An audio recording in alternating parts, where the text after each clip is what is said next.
Muito bem. Eu tô sem áudio, Júlio?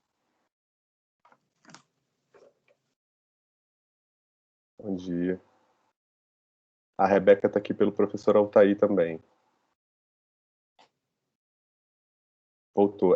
Não sei, alguma coisa aconteceu aqui que fechou meu microfone. Gente, eu acho muito doido isso. Alguém consegue me multar, me mutar, né? Isso é meio doido. E aí, Bruno? Como é que você tá? Tudo bem com você?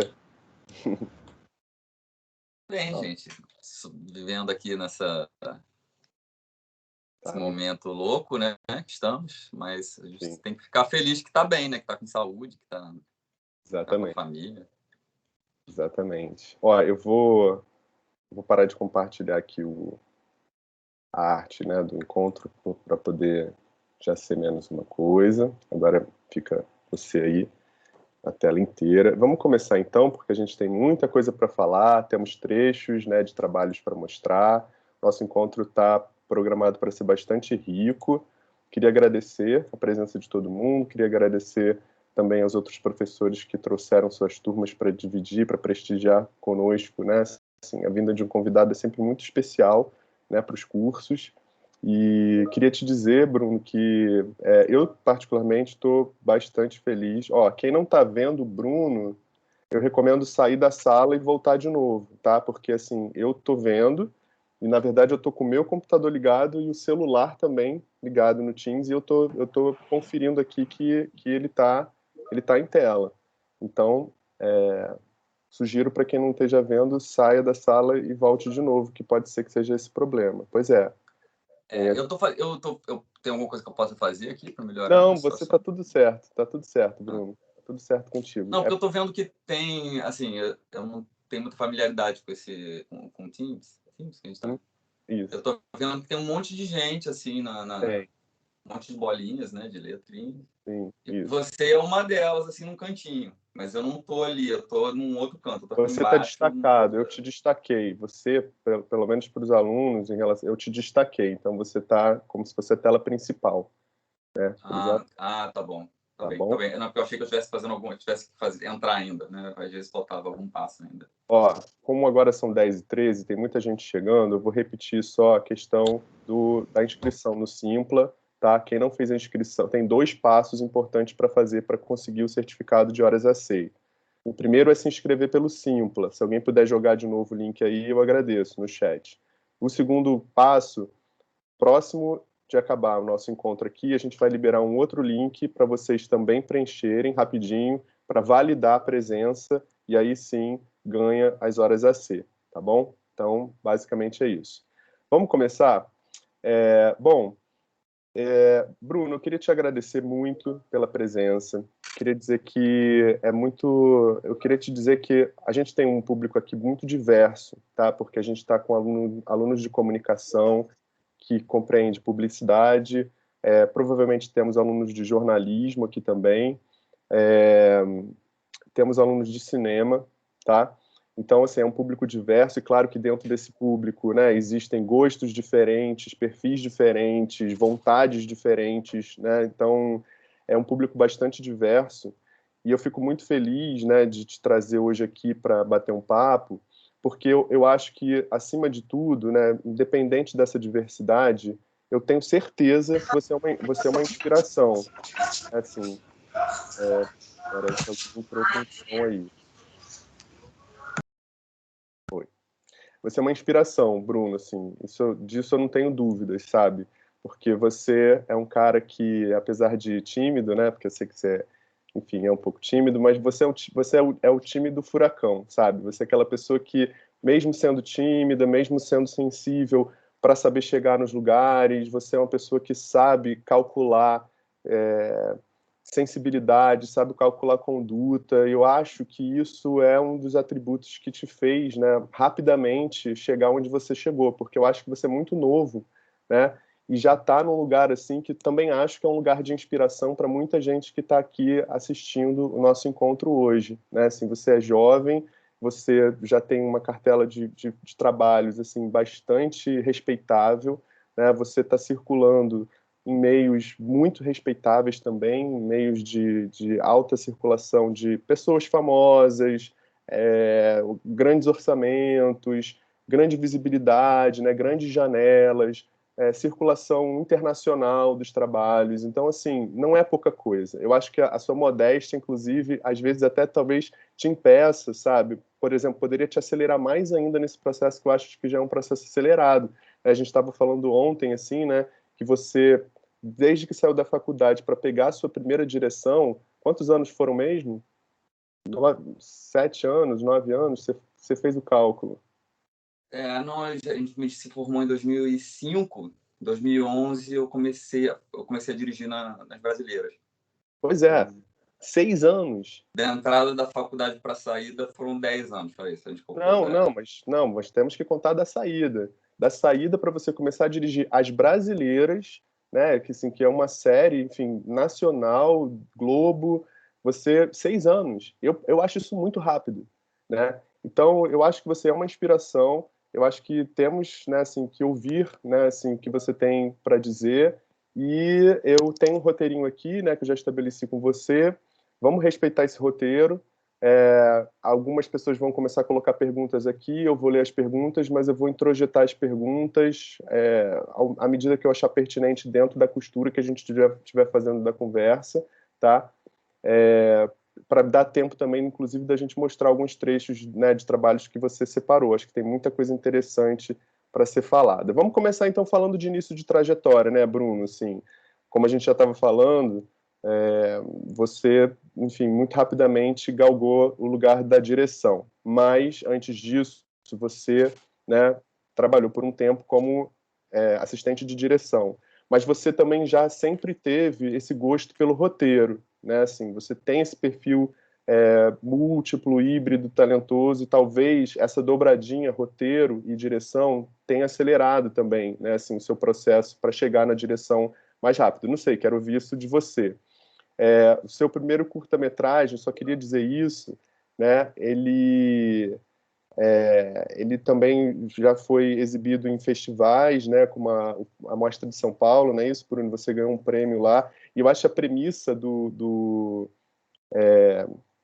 como é que é o nome do filme? Eu esqueci agora, deixa eu pegar aqui. Calma aí. Anfitriões. Anfitriões, isso, do Anfitriões, que é uma premissa muito genial, né? Assim,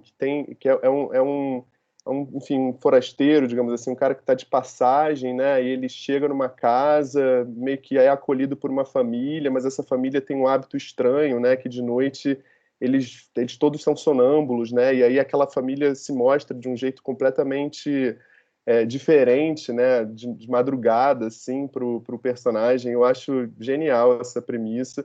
Seu curto anterior é a história de uma mulher que ela tem um hábito esquisito também, que ela morde as coisas, ela morde os namorados, ela morde tudo, ela morde todo mundo. Então, assim, por pequenas decisões, assim, né, dramáticas, dramatúrgicas, você desperta já uma curiosidade os trabalhos, né, para os projetos.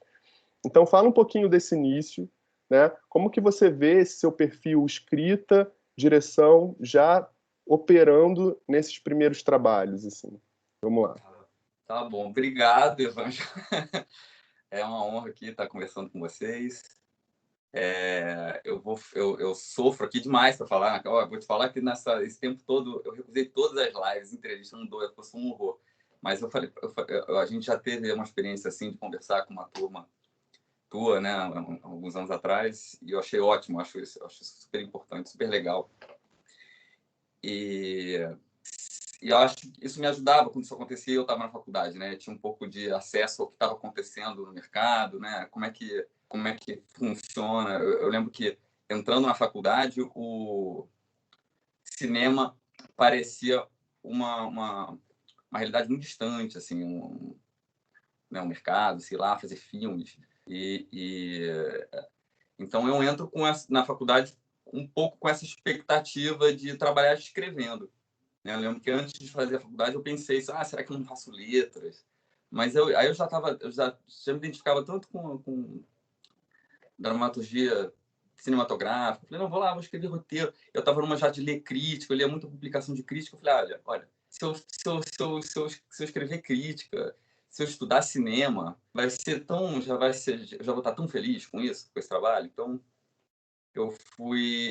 entrei na faculdade com essa intenção, né? Com esse pensamento de escrever. E se eu tivesse muita sorte, eu ia escrever roteiro, que também a gente sabe que é difícil, né? Até você conseguir que alguém acredite ali no teu texto. Pô, quantos roteiros eu já escrevi que estão aí na gaveta. Mas entrando na faculdade que eu aprendi o que era, né? Qual é a brincadeira. Você encontra suas turmas, você vai descobrir qual cinema que você gosta. Eu, quando entrei, eu sabia muito pouco, então eu não conhecia, tinha muita cinematografia que eu não conhecia. Então eu fui atrás, descobri os cineastas, descobri as formas de filmar, né? Os processos que envolvem uma filmagem. Então a faculdade, vou dizer que para mim onde eu aprendi 80%. Vai ter muita gente que fala assim, não, você aprende na prática, né? Você aprende no mercado. Tem muita gente que vai te falar isso. Eu ouvi muito isso, né? Eu tinha muitos amigos na faculdade que já trabalhavam de alguma forma no mercado, e eles achavam a faculdade achavam uma chatice, que eles ouviam ali coisas que eles achavam que não condizia com o mercado. Mas para mim foi o contrário. Minha experiência é de valorizar muito o que eu aprendi na faculdade, que foi onde eu aprendi praticamente tudo. Eu já cheguei no mercado e as pessoas gostavam do meu trabalho, e a bagagem que eu trazia era a bagagem da minha experiência no curso de cinema, né, na faculdade. E aí eu fui fazer os curtas. Na verdade, a primeira coisa que eu fiz quando entrei na faculdade foi começar a escrever. Não era nem formato de roteiro, era o humor da minha, que é esse curta que você está falando. Ele nunca teve um roteiro propriamente dito, ele era um texto corrido, assim, né? Com indicação das cenas. E aí eu juntei a minha turma, o pessoal que queria filmar, a gente foi pedir para fazer uma coprodução com a faculdade. Então, ali no final do primeiro período, a gente conseguiu levantar um filme, filmar. O Evângelo, na época, era editor, né? Estava lá na faculdade, foi quem editou. Então, eu aprendi tanto nesse processo de fazer um primeiro curta. E eu acho que por ter feito isso, todo mundo que queria fazer curta depois me chamava de alguma forma para participar, para ajudar nos textos de apresentação do projeto, né? Ajudar a fazer análise técnica. Então, comecei a fazer muita assistência de direção, assistência de produção, fiz som, fiz câmera, né? A gente vai formando a nossa turma, cada filme vai participando de uma forma diferente. E aí a gente vai aprendendo muito. Quando chegou no final do curso, a gente tinha uma espécie de edital para filmar em película, e aí eu apresentei esse projeto do Anfitriões, que foi o projeto da minha turma, foi o projeto que a gente filmou, e eu tive muita sorte que o projeto foi bem aceito. A gente passou em um monte de festivais, ganhou vários prêmios que foram importantes. Depois, até para quando eu me apresentava no mercado, as pessoas falaram, olha, que legal, ele tem um filme aqui, tem um filme legal, meu prêmio. Então, isso eu lembro que fez muita diferença, porque quando o filme começou a passar, eu já estava começando a trabalhar, já estava fazendo algumas assistências de direção, e eu lembro que todo mundo ficou meio espantado, porque aí eu saí, fui ver uns festivais, quando voltei, estava com um monte de prêmio, e as pessoas falavam, olha só, o Bruno filma também. Então, eu vou te falar que é isso, a faculdade, muita gente vem me perguntar às vezes, como é que faz para ter o acesso ao mercado? Parece tanto uma panela, né? Parece tão intransponível. E eu falo, olha, parece às vezes que você precisa ou ser filho de rico, né? Ou ter alguém na família, porque isso acontece muito, esse acesso é muito orgânico. Quando você tem algum parente, algum pai, tio, mãe, que já está no cinema, né? Então, acaba que é aquela coisa artística, né? Que vai passando o talento, vai passando a técnica para o filho. Mas, se não, você tem esse caminho da educação que funciona. Conheço até alguns amigos, né? Que foram batalhando, terminaram a faculdade e estão aí no... Quem quer estar no mercado, está no mercado. Opa, peraí. Calma aí. Alguém mutou o Bruno. Gente, por favor, isso é estranho, sabe? Não sei o que... Bruno, seu microfone foi mutado, não sei, por alguém. Você tem como desmutar ele aí? Eu tô te procurando aqui no chat.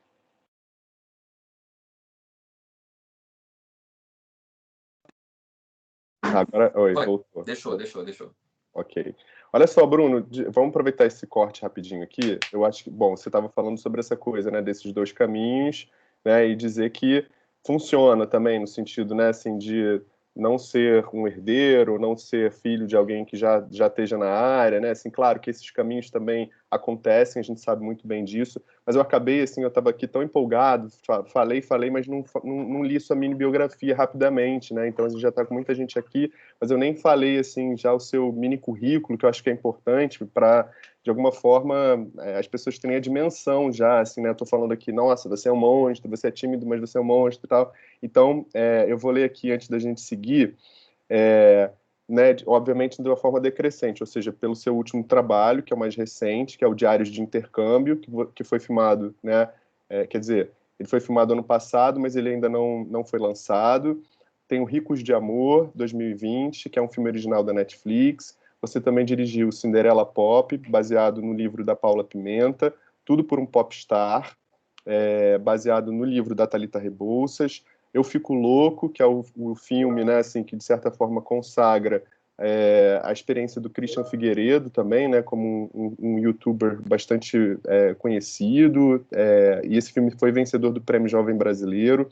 Como diretor assistente e roteirista, você trabalhou nos dois SOS Mulheres ao Mar, né, 1 e o 2, no filme Confissões de Adolescente, junto com Daniel Filho. Aliás, o Mulheres ao Mar também, a direção é dele, não, né? Não, é da Cris da Cris, né? Da Cris D'Amato.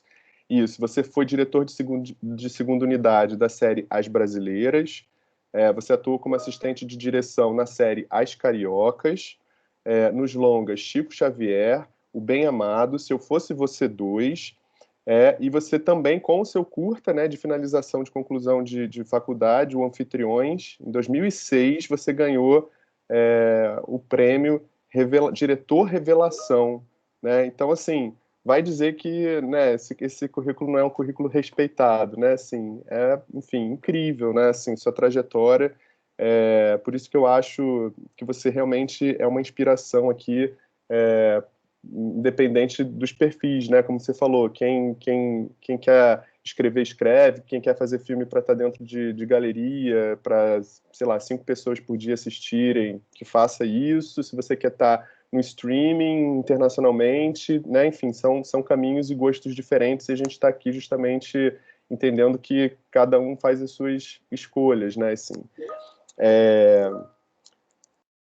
Então, enfim, a gente estava falando sobre essa coisa das... Bom, vamos fazer o seguinte, eu vou já colocar um vídeo aqui. Eu vou colocar o making of do SOS Mulheres ao Mar 2, porque eu acho que isso dá também, assim, né, uma colorida aqui no nosso encontro, né? Tem umas falas legais aqui também da galera que participou. Acho que você aparece, se eu não me engano, também, né, nesse videozinho. Aí eu vou tocar aqui só para dar uma colorida no nosso encontro, e aí a gente segue falando um pouquinho desse momento que você ainda era escritor, diretor assistente, e aí a gente vai entender um pouco essa sua passagem, né, assim, da assistência para a direção. Tá? Então, eu estou tirando a minha câmera aqui para não ficar muito puxado tudo, e eu vou fazer duas coisas que eu sempre faço nas minhas aulas, né? Enfim, quem está aqui e que é meu aluno sabe, né, que eu faço isso. Eu vou jogar o link, né, do vídeo aqui do YouTube para quem quiser assistir por fora, mas eu também vou compartilhar minha tela aqui para a gente assistir junto, tá? Então, vou compartilhar aqui.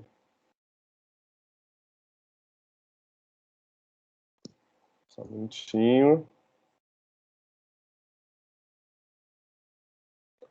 Vamos lá. Tá aparecendo para vocês aí, gente, o logotipo da Europa Filmes? Vocês estão conseguindo ver? Você está conseguindo ver, Bruno? Tá sim. Tô sim. Beleza, então vamos lá. A gente tem um filme que é para todo mundo, é para toda a família. Bem divertido de filmar. A gente tem muita risada. Tem um pouquinho de México, tem um pouquinho de parque. A gente parando em vários lugares. O filme fica bonito porque dá um respiro enorme, né? E tem um pouquinho de estrada, tem esse carro, as pessoas já vão construindo na cabeça delas, assim, tipo, o que a gente vai esperar desses malucos nesse 2? Acho tão bom quando a gente consegue se divertir nesse nível. Tem a praia no set, que coisa melhor que isso? Aí é um grande indício que eu acho que a plateia vai se divertir também. Cinema é diversão, não só na tela, mas fazendo também. Tudo é uma emoção. A festa vai bombar. Arriba!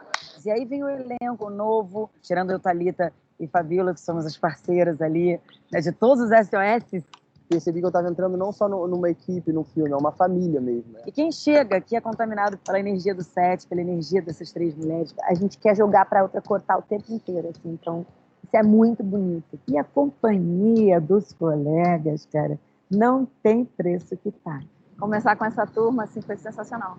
Cara, a gente pegou uma afinidade. Essa equipe realmente eu achei que foi um grande encontro. A gente tem momentos muito divertidos. Eu acho que isso fica impresso no filme, sabe? Os atores não tem nem o que falar. Produção, equipe, câmera, som, figurino. Assim, conheci lugares que eu nunca tinha vindo. Tive umas folgas ótimas e eu podia então descer nos lugares, né? E eu curti muito, gente. Tirei férias. Tem coisa melhor viajar e fazendo o que você mais ama, que é trabalhar. O cinema tem uma magia.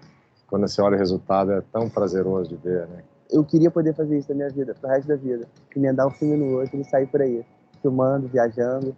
Os nossos sonhos colocados no papel virando realidade dia a dia. E chega ali, filma na hora certa, usa mais ou menos aquele lugar, é praticamente forma para o sucesso. A gente vai aprendendo coisas sobre os lugares, isso é muito enriquecedor. Eu tenho muito orgulho de fazer parte de um momento do cinema onde as pessoas consigam realizar. Sem incentivo, sem patrocínio e apoio, a gente não consegue realizar nossos sonhos cinematográficos. Estou muito feliz com o resultado do filme. Né? Foi incrível. Já estou ansiosa para ver o resultado. Tô louco para ver esse filme do cinema. SOS 2, viva a vida! E acho que a gente pode ter uma trilogia aí tranquilo. Acho que a gente já sabia que esse é um trabalho incrível.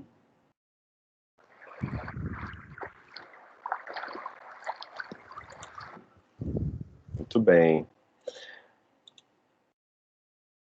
Bruno, a Giovanna Antonelli fala uma coisa importante, né, sobre essa questão do incentivo, mas eu queria deixar isso um pouco mais para o final, né, da nossa conversa. Assim. Eu queria ainda focar, né, assim, na sua trajetória.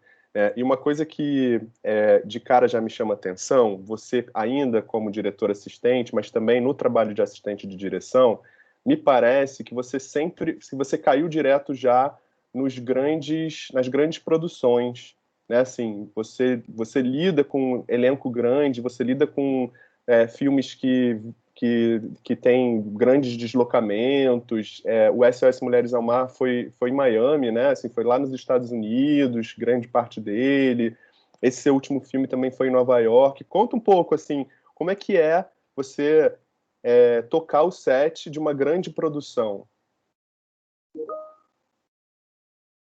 Peraí, você tá de novo, você tá mutado. Desculpa, foi eu que me mutei. Tá bom. Achei que tivesse alguém aqui querendo sabotar meu encontro, poxa. Não, dessa vez fui eu.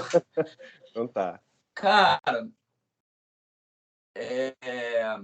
eu vou te falar, é porque o meu currículo está um pouco editado, né? Na verdade, eu trabalhei em muitas produções de todo tipo, e para ficar mais bonito assim no texto, eu boto as coisas mais conhecidas, né? O que eu acho que vão ser mais identificáveis. Mas então eu trabalhei em todo tipo de projeto, nos projetos mais simples, de orçamentos menores, maiores mas tem bastante projeto com ousadias, né? Eu digo ousadias porque o nosso cinema, mesmo quando a gente fala um cinema que tem orçamento, nunca tem orçamento de verdade, é sempre um sofrimento. O sofrimento é muito parecido, então eu diria isso, que para fazer um filme mais barato, um filme mais simples, não é que é mais simples, às vezes é até mais complicado, porque as necessidades são maiores. Aí você vai fazer um filme desses, lógico, você tem gastos maiores só para levar a equipe para viajar, né? Só para tudo vira um problema. Mas eu acho que é a experiência nos filmes mais simples que vai te preparando. Você vai querendo criar problema para sua própria vida, né? Eu sempre falo isso, que para cada filme eu fico pensando, não, qual vai ser o desafio agora? Qual vai ser, o que a gente pode tentar esticar um pouco mais a corda, um pouco além nessa produção? Porque são experiências, né? Cada filme desses, eu estou falando de quase um ano da nossa vida. Então, a gente quer sempre tentar avançar de uma produção para outra. Mas então, porque, assim, esses filmes, eles são tão...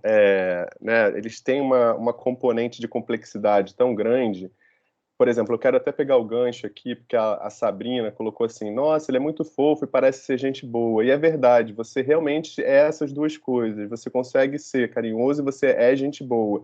E eu fico pensando assim, às vezes, parece, né, que isso não é assim, uma característica compatível para um ambiente de trabalho como um set de filmagem, que é super, né, assim, estressante, tenso, desafiador. E você não me parece ser aquele diretor, e na época como assistente, não me parece ser aquela pessoa tirana, sabe? Aquela pessoa que vai colocar o terror e vai fazer com que a coisa aconteça pelo terror, que a gente sabe que isso acontece, né? A gente sabe que existe esse perfil. Eu falo isso para os meus alunos, né? Assim, essa relação de direção e tirania, ela precisa ser desmontada, né? E aí eu queria que você falasse um pouco sobre isso. Como é que você sente isso? É verdade mesmo? Você é um fofo no set ou você tem seu momento tirano e faz acontecer também pela tirania? Olha, hoje em dia não tem mais nem espaço para isso, viu? Porque a gente trabalha agora para essas empresas estrangeiras, né? Elas todas têm um compliance, tem um hotline. Eu vou ficar usando esses termos em inglês, porque é assim que chega para a gente também. Sim, sim, É por o, favor. é o telefone. Hoje em dia, qualquer pessoa da equipe se sentir desrespeitada, tem um telefone na ordem do dia, ela vai ligar, ela vai dizer o que aconteceu e aquilo vai ser apurado. Então, eu Bacana. acho que isso eu vou Ótimo. te falar, isso é uma questão muito mais de temperamento do que de posição, né? Eu, quando era assistente de direção, ficava chocado como tinha gente em todos os departamentos que tratava com tirania a pessoa, o assistente, ou a equipe, ou É a verdade. figuração. E então eu já estive, ou o assistente de direção que acabou de chegar, então eu já estive do outro lado também, né? Vendo isso. E hoje em dia são pessoas que eu acho fofas, né? Porque depois que você vira diretor, as pessoas ficam fofas, né? Realmente. Uhum. Então, eu acho que isso tem muito a ver com o temperamento da pessoa, com a forma da pessoa agir na vida. Eu acho que a gente está fazendo filme, né? Assim, provavelmente ninguém vai morrer. Eu ia falar assim, ninguém vai morrer, mas agora que eu acabei de fazer um filme durante a pandemia, a gente começa a ver as coisas um pouco mais graves, né? Mas a gente está fazendo uma coisa que é para ser bela, para ser admirada. A gente está trabalhando com arte, acho que uma abordagem um pouco mais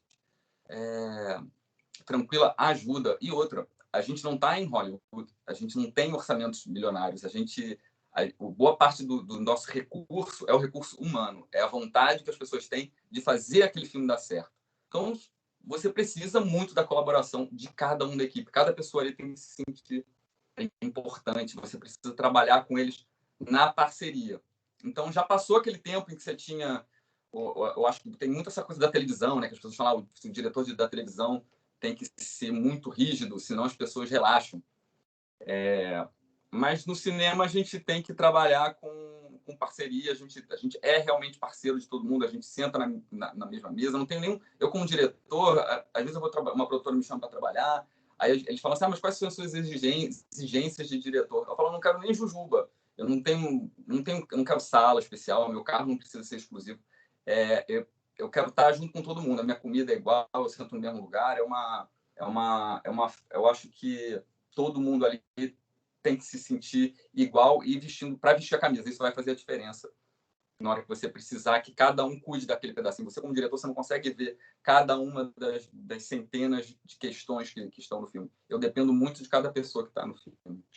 Isso é muito maravilhoso ouvir, né, para que isso seja assimilado e que isso seja carregado como uma conduta, né, assim, para quem está começando, né, e para quem realmente precisa de alguma inspiração. Acho que nesse sentido você também serve como uma excelente inspiração. Eu compartilhei minha tela aqui porque eu quero mostrar alguns minutos de um vídeo que o Bruno... Eu já conheci esse vídeo, né, uma outra vez que eu convidei o Bruno para ir falar para os meus alunos de um outro ano, e ele mostrou esse vídeo aqui, que é um vídeo que mostra, né, a produção de efeitos, né, de pós-produção da série As Brasileiras, né, Bruno? Que foi uma série que, apesar, né, do título, né, e da proposta da série, cada episódio ser sobre uma mulher, né, de um estado brasileiro, a série foi toda feita no Rio de Janeiro. Confirma isso? Assim, tem essa... Aqui no Polo, era tudo, na verdade, assim, a maior parte uns 70%, 80% de cada episódio tinha que ser filmado aqui no Rio, na Barra da Tijuca. Pois é, então,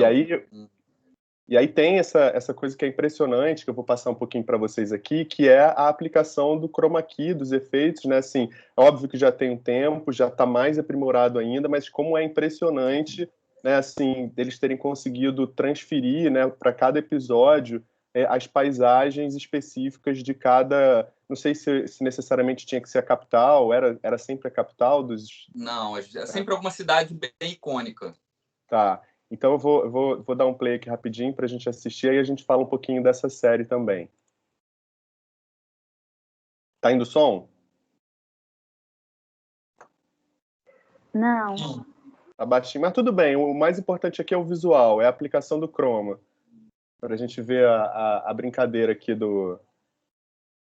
A gente sempre procurava colocar lugares que fossem reconhecíveis, né? Para toda cena exterior, para toda cena, ou quando a gente localizava uma casa com uma janela, se tivesse um lugar bem representativo, né? Lugares representativos daquela cidade. E aí pegavam também atrizes... Às vezes era isso, né? A gente ia fazer plate de chão, né? Para Brasília. Esse é Brasília. Antes era o quê? A Ivete na Bahia, né? A Ivete, né? Em Salvador. Essa é a Cláudia Foi Gimenez? um plate super complicado que a gente fez com um rig de câmeras, né? Com 6 câmeras 5D para poder reproduzir esse movimento. Foi filmado no estacionamento do Polo com uma grua, né? Então, depois, para reproduzir os movimentos da grua digitalmente, precisava de um plate tridimensional, né? Isso tudo para parecer que ela está em cima de um prédio lá em Brasília, né? Isso. Nas brasileiras, quando começou as brasileiras, a primeira ideia era continuar depois das cariocas, fazer as paulistas. Então a gente estava pronto para se mudar para São Paulo para filmar, e aí veio essa ideia de já fazer direto uma série chamada As Brasileiras, e foi aí que a gente pensou, não, para ser possível, dentro do orçamento das paulistas, filmar as brasileiras, a gente vai ter que filmar realmente tudo no Rio e fazer uma segunda unidade. Foi aí que eu tive a minha oportunidade de começar a trabalhar dirigindo, porque eu virei o diretor dessa unidade que filmava, eu era o diretor da unidade que viajava, né? Então, para cada episódio tinha algumas ceninhas que podiam ser filmadas com uma equipe reduzida, que era essa equipe de segunda unidade, e entre outras coisas a gente fazia esses plates, né? Para cada plano que tinha um chroma, a gente tinha que fazer um plate sempre no ângulo certo, com a luz certa, enfim. Esse era um dos trabalhos da segunda unidade. A gente levava sempre alguém do elenco. Quando não dava para levar a pessoa do elenco, a gente tinha que ter um dublê lá na locação. Então, a gente fazia... Você assiste a série hoje em dia, praticamente toda vez que abre, toda vez que tem um plano aberto, era a segunda unidade que estava filmando na cidade. Exato. Isso aí é Belo Horizonte. É Belo Horizonte, mas essa rua não é só uma rua aqui no Rio, no Polo. Agora, são sempre lugares amplos, né, o Bruno, assim, para vocês terem também esse conforto de poder, né, conciliar a dramaturgia, né, enfim, com esse visual, né, assim, para não ficar uma coisa também, uma informação muito tímida, né, na imagem, né, assim, então são grandes espaços abertos ou cenários grandes construídos em estúdios grandes, né, para você ter a conjugação desses elementos, a aplicação do chroma, pelo menos eu percebo isso nesse vídeo. Um desses lugares, a gente construiu uma tribo, né, dentro do estúdio do Polo. Então eram ocas, era chão de terra, tudo mais, porque aí também você tem essa situação aí da passarela lá em Canoa Quebrada, né? A gente usava, você vê que aí é muita situação do exterior. A gente usava muito ali o estacionamento do Polo de Cinema, mas haja pano azul, né? E na verdade, para cada episódio tinha sempre essa conversa com cada diretor. A gente sentava, no início era pouca coisa, a gente tinha um pouco medo de o que a gente vai fazer, né? O que a gente consegue fazer que funcione. E nos últimos episódios já era um monte de coisa que sobrava para a segunda unidade, que aí também acontecia isso, né? O que não dava tempo de filmar na primeira unidade virava a cena que era jogada para a gente fazer lá na segunda unidade. Muitas vezes eu falava, gente, eu não tenho nem som, tem que tomar cuidado com o que joga para a segunda unidade. Às vezes a gente tinha que encontrar algum técnico de som na locação para participar, porque ia ter alguma cena com diálogo. Mas nas séries brasileiras, foi esse caso em que a necessidade, né, específica do projeto fez criar uma oportunidade para eu fazer esse pulo, essa passagem para dirigir. Né? Nas Cariocas eu ainda era assistente de direção. Então, fala um pouquinho do qual é a diferença para os alunos aqui. Qual é a diferença entre ser assistente de direção e ser diretor assistente e fazer uma direção, por exemplo, de segunda unidade? Olha, eu comecei com uma direção em fazer um filme gringo, né? Na verdade, minha oportunidade para trabalhar no cinema, eu estava ainda na faculdade, um colega nosso de faculdade já tinha acabado de se formar e foi fazer um filme, foi chamado para ser segundo assistente num filme gringo. E ele falou, lá eles estavam precisando de alguém que falasse inglês e que pudesse trabalhar de graça. E aí eu falei, gente, para fazer um longa eu topo. E era um longa bem caótico, de uns alemães. Se chamava Show de Bola, o filme. E lá na Alemanha ele é chamado Streets of Real. Mas caos, um filme de caos, tiroteio. O nosso diretor foi preso um dia, no meio do set, porque brigou com um traficante. Umas coisas horríveis, assim.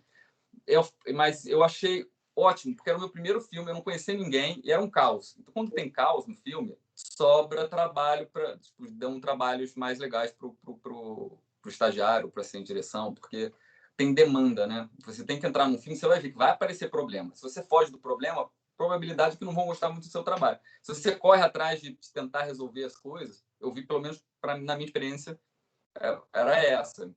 Eu estava fazendo... Era o primeiro filme que eu estava trabalhando, né? O primeiro filme que eu tinha oportunidade de estar profissionalmente, e eu era responsável por toda a papelada de direção, que eu nunca tinha feito naquele volume, eu nunca tinha feito para longa-metragem, né? A papelada de plano de filmagem, ordem do dia, né? Então eu tive que aprender a mexer no Movie Magic, que é um programa que todo mundo que for assistir em direção vai ter que aprender. Então eu sugiro até, eu sei que é um programa caro, mas você pode baixar a versão demo, trabalhar naquela versão demo, aprender. Foi o que eu fiz quando eu entrei nesse filme, porque me perguntaram, você sabe mexer no Movie Magic? Eu falei, sei, fui lá aprender, fui esticar para aprender o que é. Mas o assistente de direção tem várias facetas, tá? Então, tem essa parte burocrática com a qual eu me dei bem. Tem a parte uma parte mais humana, que eu que sou mais tímido, sofro um pouco mais. Então, a primeira vez que eu fui trabalhar fazendo a parte de coordenação de elenco, eu sofri um pouco mais, porque era um filme bem amado, era um elenco era um elenco todo que exigia mais trabalho. Era Marco Nanini, Matheus Nastergalli, André Beltrão, Zezé Paulessa, Tunico Pereira. Cada um tinha sua complexidade. A Zé Vil, que era uma galera toda... E eu falei, caraca, eu acho que eu não posso ficar... Se eu ficar aqui, eu vou ficar maluco, porque não era o meu barato fazer coordenação de elenco. Coordenação de elenco é aquela pessoa que fica falando com o elenco, marcando, dizendo quais são as cenas, levando pro camarim, apressando eles. E eu vou te falar, eu não consigo, eu sou péssimo de apressar as pessoas. Eu acho desagradável. Então, é uma parte do trabalho assim, de direção que eu achava horrível. E o primeiro assistente de direção, o trabalho dele é marcar também o tempo no set. Porque ele faz o plano de filmagem, ele tem que garantir que o filme vai ser cumprido naquele tempo. Então, ele está sempre ali no set, falando, pedindo, dizendo quem que vai fazer o quê em cada momento. Ele tem que ser uma espécie de líder de torcida. Então, para uma pessoa que é mais tímida, é mais difícil. Até por isso que eu fui trabalhando com uma direção e fui seguindo e fui me direcionando mais para um trabalho mais criativo. Então, eu fiquei muito tempo como segundo assistente. Eu trabalhava tanto com o Daniel Filho, com a Cris. Eu fazia muito trabalho de pesquisa. Então, isso me garantia mais tempo, porque eu entrava antes na pré-produção, pesquisando, trabalhando com eles o roteiro. Né? Eu buscava isso. Então, roteiro é uma coisa em filme, né? Sempre vai chegando a época do filme, ninguém está satisfeito com o roteiro, você joga de um roteirista para o outro, aí o diretor quer mexer também. E aí, como era o trabalho que eu queria, eu estava com uma assistente de direção pensando, não, isso aqui é um estágio para eu começar a escrever, para eu começar a fazer meus filmes, né? E então eu me coloquei nessa posição de vou escrever. Na série As Cariocas eram vários roteiristas. Então, e chegava no final para o Daniel, e o Daniel sempre queria fazer um monte de coisa nos roteiros, no final das contas. E aí eu trabalhava ali com ele, era eu que ajudava. O Chico Xavier, a mesma coisa. No final do Chico Xavier tinha um monte de coisa que ele queria adequar, que ele queria trazer de volta do livro. E sobrava, e sempre jogava para eu fazer. Então, eu fui atrás do que eu me interessava mais, né? Do que eu achava que era o meu ponto forte. Eu sempre via que a hora que eu chegasse para ser o primeiro assistente, a hora que eu chegasse para eu tocar o set, ia me faltar a característica para isso. Claro que, lógico, que com a experiência você acaba aprendendo. Eu tive que aprender, porque eu acabei fazendo muito mais assistência de direção. E eu tive que pegar sets difíceis, e você, assim, tudo parece um pouco assustador no começo, daqui a pouco você está fazendo sem sofrer tanto. Uhum. Olha só, já tem algumas perguntas aqui, algumas delas, elas têm um teor mais para fim de encontro, por isso que eu vou deixar, por exemplo, a pergunta da Clara sobre editais, a pergunta do Daniel sobre dicas para se destacar nessa área, eu acho que eu vou deixar mais para o final. Mas tem uma pergunta específica aqui da Gabriela sobre trabalho em croma, que eu acho que a gente já pode jogar agora, porque tem a ver com esse trechinho que a gente mostrou aqui, né, das séries brasileiras. Ela perguntou, né, assim, pediu para você falar um pouco sobre como é que deve ser essa dificuldade de trabalhar com croma. Talvez a pergunta dela esteja mais relacionada em relação à interpretação, em relação a você recriar, né, a atmosfera daquilo que não está ali, né? Porque é um monte de pano azul, né? Como é que você lida, né, assim, ainda mais, né, nesse lugar do segundo assistente, que tem uma proximidade com o elenco, né, assim, para que, ou então esse elenco já é muito profissional, que sabe lidar bem com isso, e não é tanto uma questão, o croma... Olha, elenco é muito difícil, é uma ótima pergunta, porque é sempre uma preocupação, mas sempre cada caso é um caso. Eu já trabalhei com atores super experientes, mas que eles odeiam ter que olhar para uma fita crepe, né? E eu vou te falar, como diretor, eu também não gosto de croma. Não acho, eu fiz o Rico de Amor, que tem uma série de efeitos, e a gente não usou croma em momento nenhum. Assim, a gente tem um momento de composição ali para aquele momento final, Tem um momento que usou croma, assim, que a gente usou no camarote, tem um crominha ali, mas eu tento usar como último recurso, porque eu acho muito melhor para o elenco. Mas aí tem que ver se a produção do filme permite. Eu contei para vocês, o caso das brasileiras era um caso que não iria ser possível, né? A gente contar aquelas histórias naqueles lugares se não fosse esse uso. Mas eu sempre procurava juntar as coisas, ou seja, porque aí você consegue enganar melhor. Ou seja, você tem uma cena de carro, tinha uma cena de carro em Brasília, tá? Eu filmei o plate, a gente filmou no estúdio aqui no Rio, as atrizes dentro do carro conversando. Depois a gente filmou o carro atravessando aquela ponte estaiada de Brasília, uma ponte que chama Ponte da Mulher, que são 3 arcos estaiados, assim, que é super característica. Eu fiz uma aérea com o helicóptero desse mesmo carro passando lá, e quando eu fiz o plate para o croma, e eu fiz um também para cima, que seria o reflexo no vidro. Então, quando você vê a cena, você vê os arcos estaiados ali, passando no vidro na frente, você corta para fora, então você vê o carro na ponte, isso ajuda você a acreditar que você está ali. Só porque é claro que ia dar muito mais trabalho eu levar aquelas atrizes, fazer aquele diálogo lá em Brasília com uma estrutura de segunda unidade, né?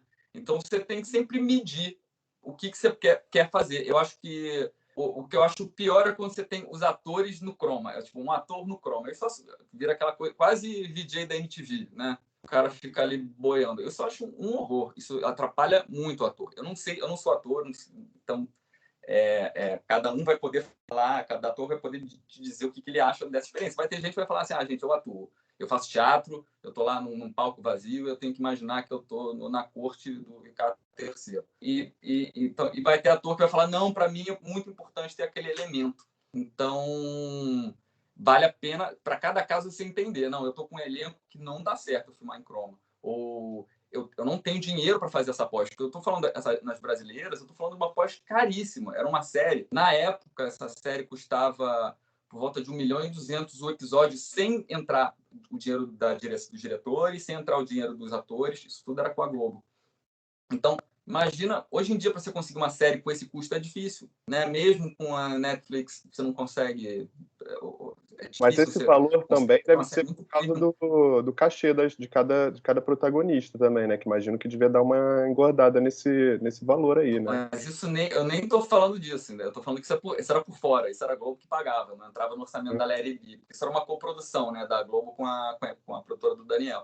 Então, eu tô falando, era um orçamento muito bom. Hoje em dia, quando você tem uma série, você fala assim, o orçamento é de mais de 1 milhão por episódio, o cachê do elenco tá aí nesse dinheiro também.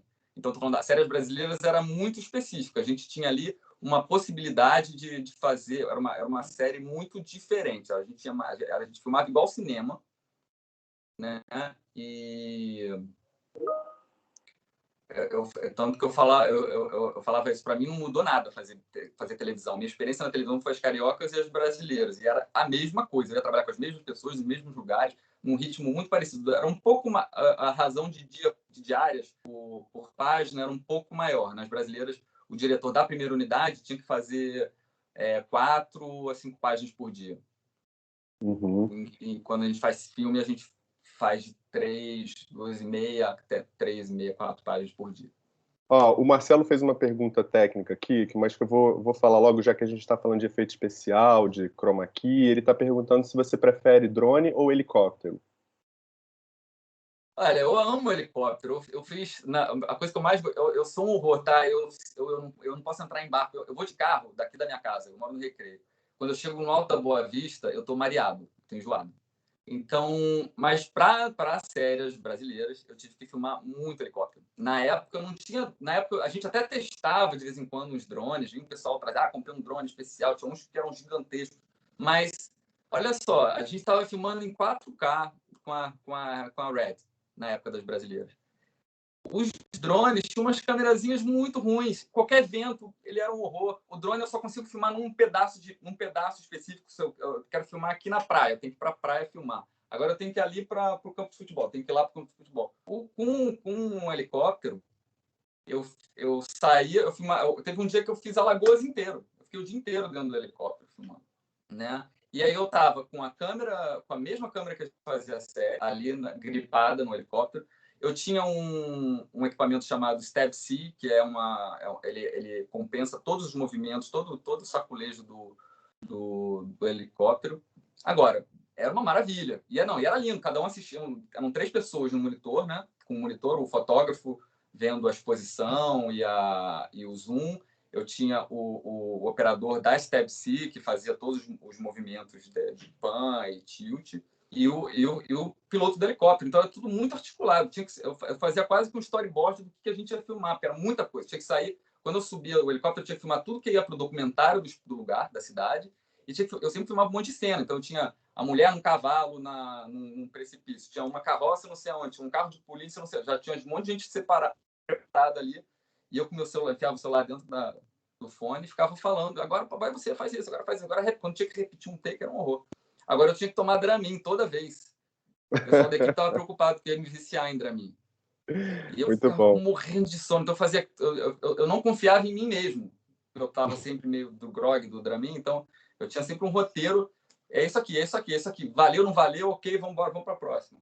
Eu amava aquilo, era um dia muito estressante, porque era um equipamento muito caro, então se não desse certo um dia eu não ia conseguir fazer no outro dia, né? Só de você alugar, tinha que ser um helicóptero específico. O cara vinha de São Paulo com equipamento tinha que vir de caminhão para a cidade, porque senão era também muito caro vir de avião.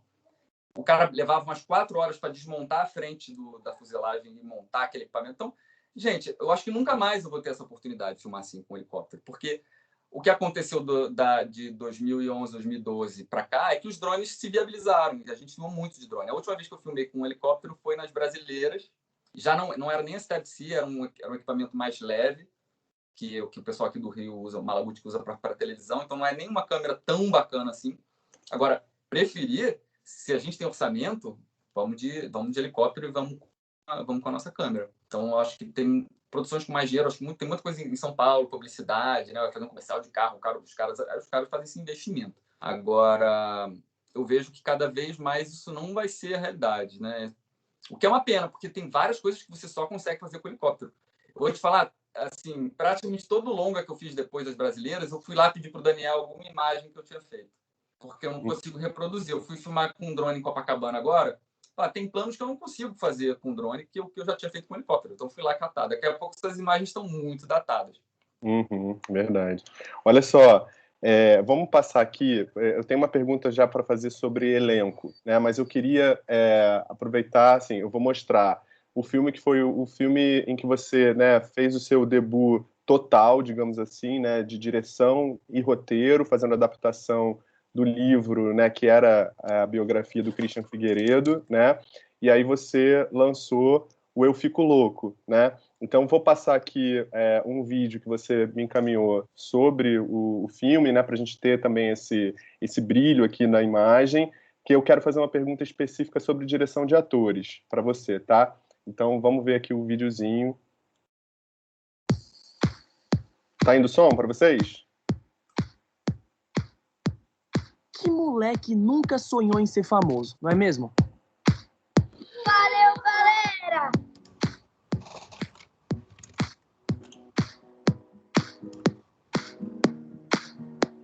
If you get to hear me now.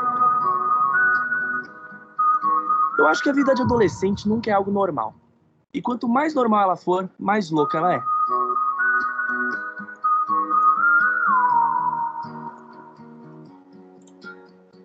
No, you get stronger when you get older. Just don't show your shoulders when you get older.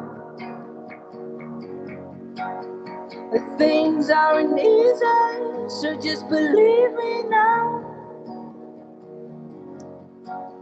If you don't keep it cool now, you never make a sound. All the lights will guide the way. If you get to hear me now, all the fears will fade away. If you get to hear me now, now, now, now, now, now, now, now. E aí, velho? Caralho, eu tô aqui mofando há 2 horas. Onde é que você tava que me respondeu o MSN, mano? Não força que eu não sou teu namoradinho. Cris, dá pra gente conversar só um minutinho? Óbvio que não. Tá me tirando. Já acabou sua aula, você quer que eu desperdice meu precioso tempo com você? Tá doidona? Isso foi o que eu pensei. Claro, professora. Sobre o que a senhora quer falar?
E aí, meus loucões e louconas desse Brasil? Tudo bem com vocês? Hã?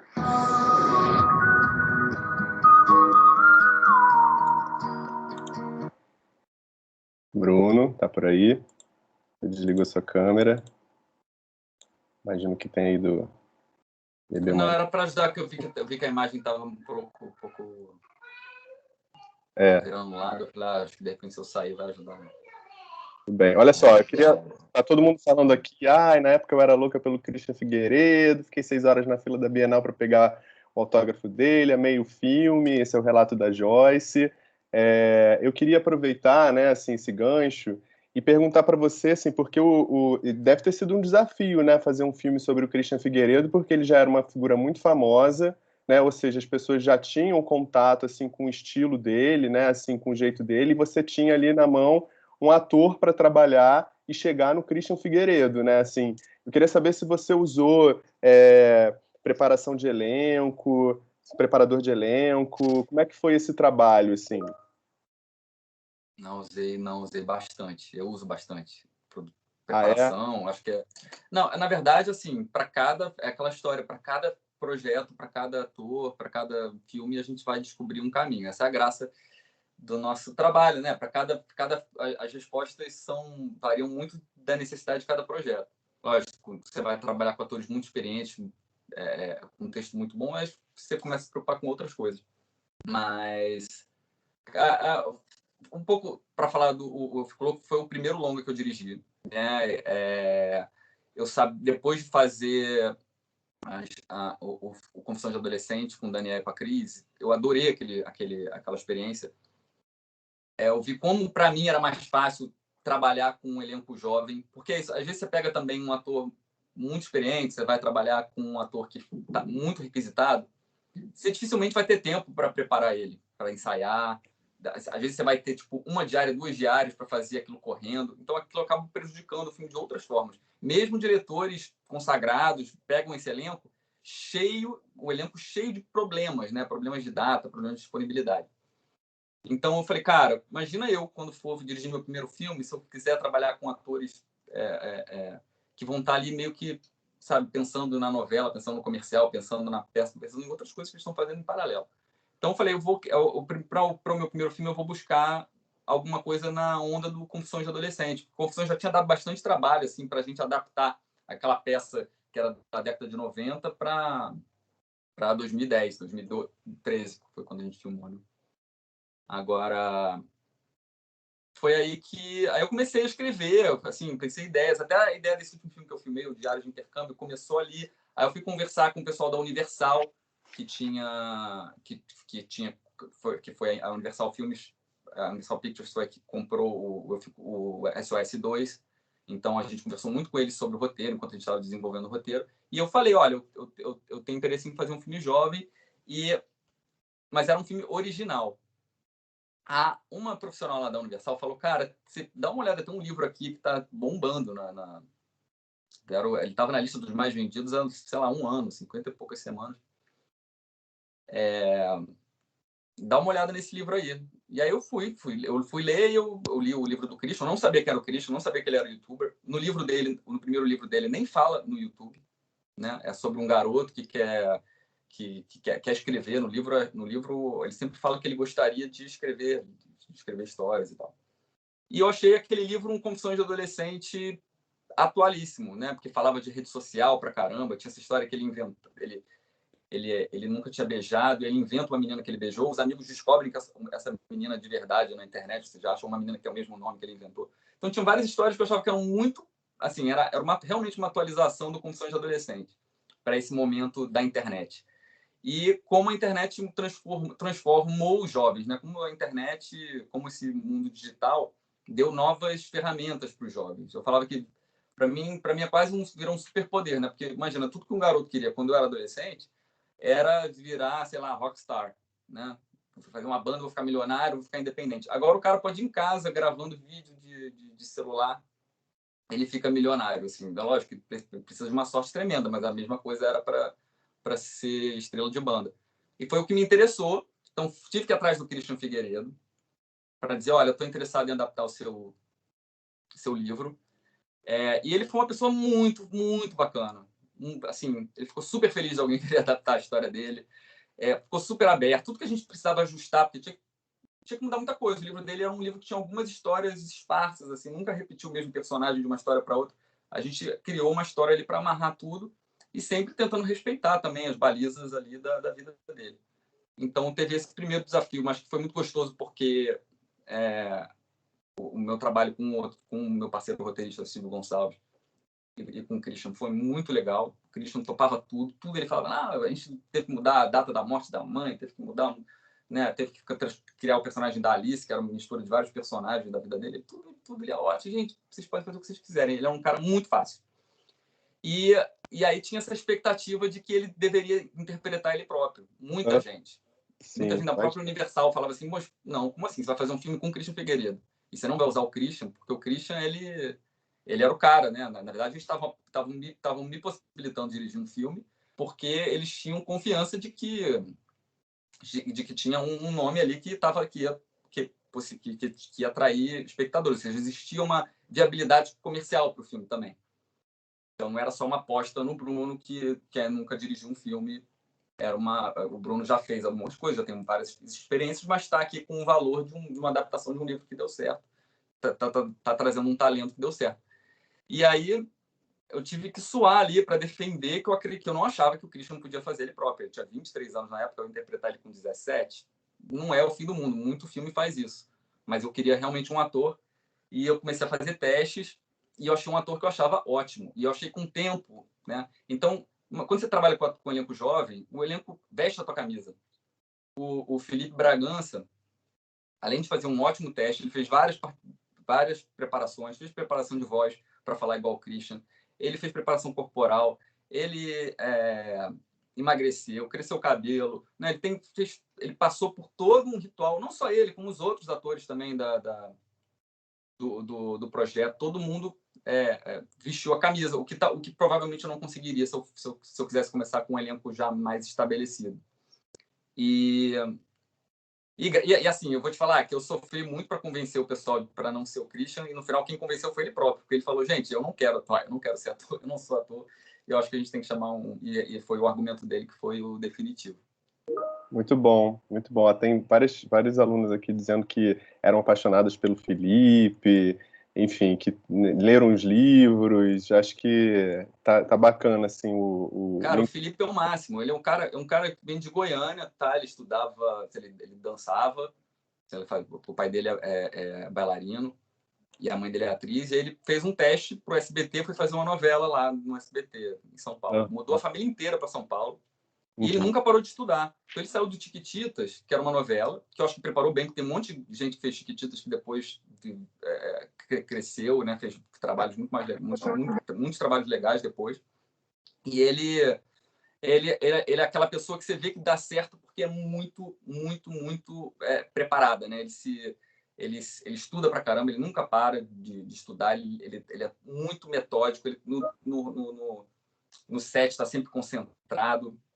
É muito diferente do que a maioria dos atores. Assim, a maioria dos atores é mais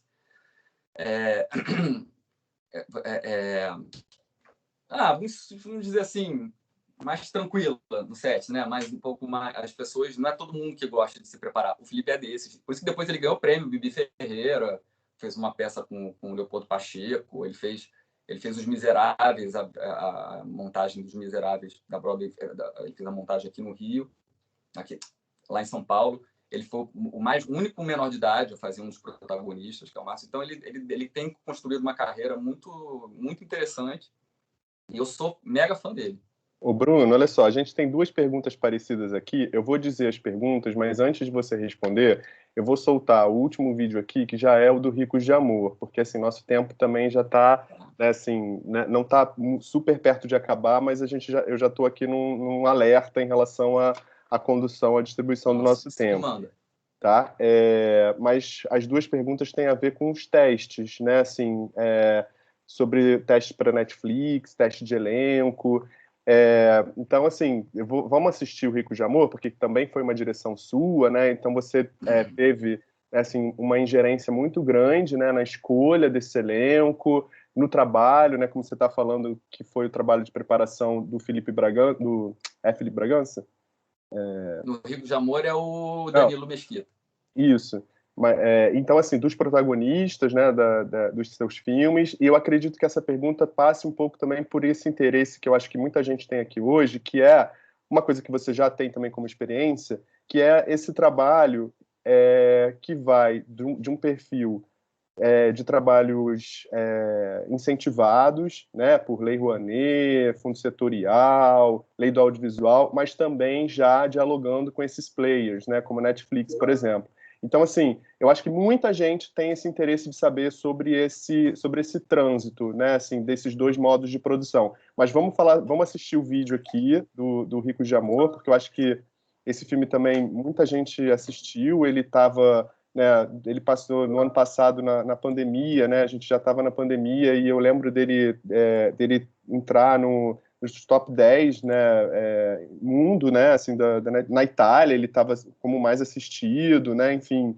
Então, para você deve ser uma experiência também muito interessante saber, né, que o seu filme, que você escreveu o roteiro, que você dirigiu, está circulando aí, né, mundo afora e sendo recebido, enfim. Um filme, exatamente como a Nathani está colocando aqui, um filme leve, um filme gostoso de assistir. Então, eu vou passar aqui um vídeo, né, enfim, que resume também um pouco, assim, para a gente resgatar essas cenas, esses momentos, e aí a gente faz, assim, junta algumas questões para a gente poder aproveitar bem o tempo que a gente ainda tem. Vamos assistir aqui o trechinho. Se você quiser fechar sua câmera enquanto a gente assiste. Vou pegar a minha imagem aqui para melhorar a imagem. Beleza.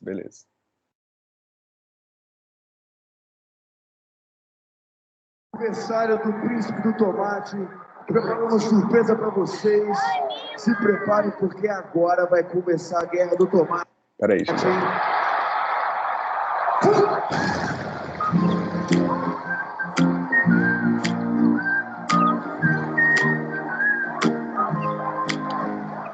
You don't need a million reasons to smile without a reason. I got one, will you stay?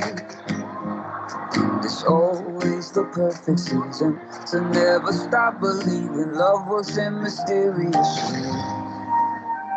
It's raining in the desert, I heard it on the news. The sun won't even shine no more since I'm not there with you. I'll pick you up with flowers, roses, red or blue, a mattress and a table just for two. A table just for two. It's only me and you. I'll stay here forever, I promise that it's true. A table just for two. It's only me and you. I could make you breakfast and you could be my muse.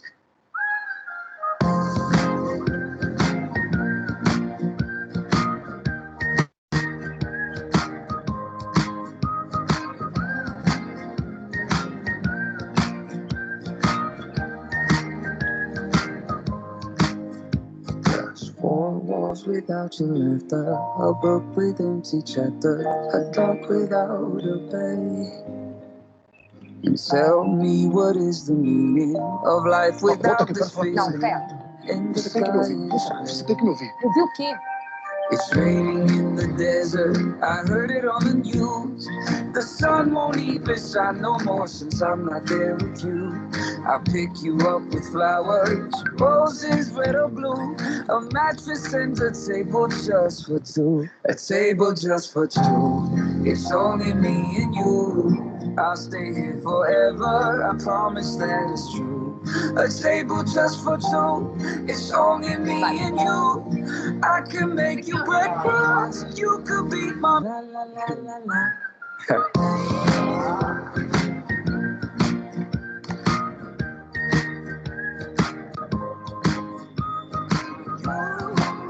Cadê, motorista?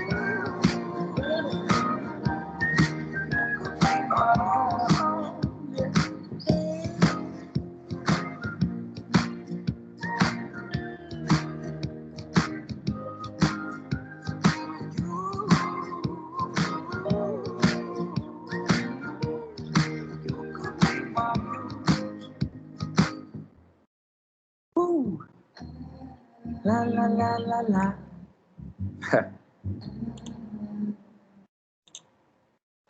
Muito bem, Ricos de Amor. Movimentou já aqui uma galera, né? Falando várias coisas aqui, principalmente sobre a leveza. Teve um comentário aqui falando sobre essa coisa, né, de falar sobre assuntos, mas também de uma forma leve. Você mistura uma certa diversidade, né? Você mistura empoderamento também com esse filme, né? Eu acho muito interessante a relação que o personagem principal cria com aquela personagem que mora na favela e ele vai lá aprender com ela, né? Assim, tem tanto detalhe, né? Assim, que realmente me faz pensar que esse filme também tem uma coisa muito sensível em relação, né, às questões atuais, mas ao mesmo tempo eu acho esse filme a sua cara, Bruno. Assim, eu acho o personagem muito misturado com características suas também, assim, sabe? O filme tem um pouco essa coisa de uma certa timidez, mas ao mesmo tempo vai conquistando as pessoas, né? Assim, vai ganhando um espaço. Essa leveza, talvez, que as pessoas estejam falando do filme, talvez também tenha a ver com a sua personalidade. Realmente, eu vejo esse filme hoje e eu acho ele muito coerente com quem você é, com a sua escrita. Teve até uma pergunta, se você tem... Duas perguntas que ficaram frequentes aqui no chat. Primeiro, a sua preferência pelo gênero, né, assim, de cinematográfico, essa questão da comédia romântica, né, assim, se esse caminho, né, de uma certa leveza para tratar dos assuntos é algo que te interessa. E outra coisa que eu acho que intrigou muitas pessoas é a persistência do Alok nas suas trilhas sonoras. Então, você tem algum contrato, né, né? Enfim, fala um pouquinho sobre isso. Tá, rapidamente sobre a Alok. Quando a gente fez o SOS Mulheres ao Mar 1 e 2, a empresária do Giannichini é a mesma do Alok. Eu lembro que nos dois filmes, ela falava, poxa, vocês não querem fazer uma parceria? O Alok, poxa, tá crescendo, é um DJ. A gente não entendia direito o que era DJ. Para mim, DJ não fazia música. Eu era meio ignorante nesse ponto. Mas eu não conhecia o Alok. Aí, quando fui fazer Eu Fico Louco, ela falou, poxa, eu precisava de uma banda jovem. Aí eu falei, poxa, vamos falar então. Eu fui falar com essa empresária do Giannichini e falei, poxa, você tinha um cara aí que você queria indicar pra gente trabalhar no SOS. Eu acho que esse filme é mais jovem, esse filme de repente tem a ver. Vamos conversar com ele. Eu fui conversar com ele, com a Alok. Eu fiquei impressionado, porque ele já era, sei lá, já estava entre os 20 maiores DJs do mundo. E um cara super gente boa. A gente foi na casa dele conversar, explicar como é que era a trilha, o que eu precisava, porque precisava de uma banda jovem, que ia ser uma banda que ia ser os amigos eram os excluídos da escola que tinham uma banda. E aí, só que o Alok já estava meio velho para ser dessa banda. Aí ele me falou, eu tenho um parceiro aqui que eu acho que tem tudo a ver. Aí levou a gente à noite convidou a gente para assistir ele tocando numa boate lá em São Paulo e falou, você vai conhecer o Ziba, que eu acho que ele tem tudo a ver para esse papel e tal, e a música é super bonita. Cara, quando o Ziba... Aí eu conheci o Ziba me apresentaram, ele é super tímido também, falou, não, eu sou o Marcos de Goiânia e tal. Chegou no palco para cantar a música dele, chegando falando em inglês, I'm Ziba, from LA, aí já virou de Los Angeles, o cara cantando em inglês, uma música linda, que era o Hear Me Now, que eles iam lançar. Aí eu falei, cara, essa música é ótima, acho que tem tudo a ver com o filme, vamos fazer uma parceria. E o Alok fez a trilha também, junto com... Ele separou uma série de canções e deu para o nosso produtor musical para ele ver quais que se encaixavam melhor no filme. E eu adorei, porque eu acho que as músicas do Alok são leves, é música eletrônica, mas é super leve, eu acho que elas são emocionantes, elas são muito cinematográficas.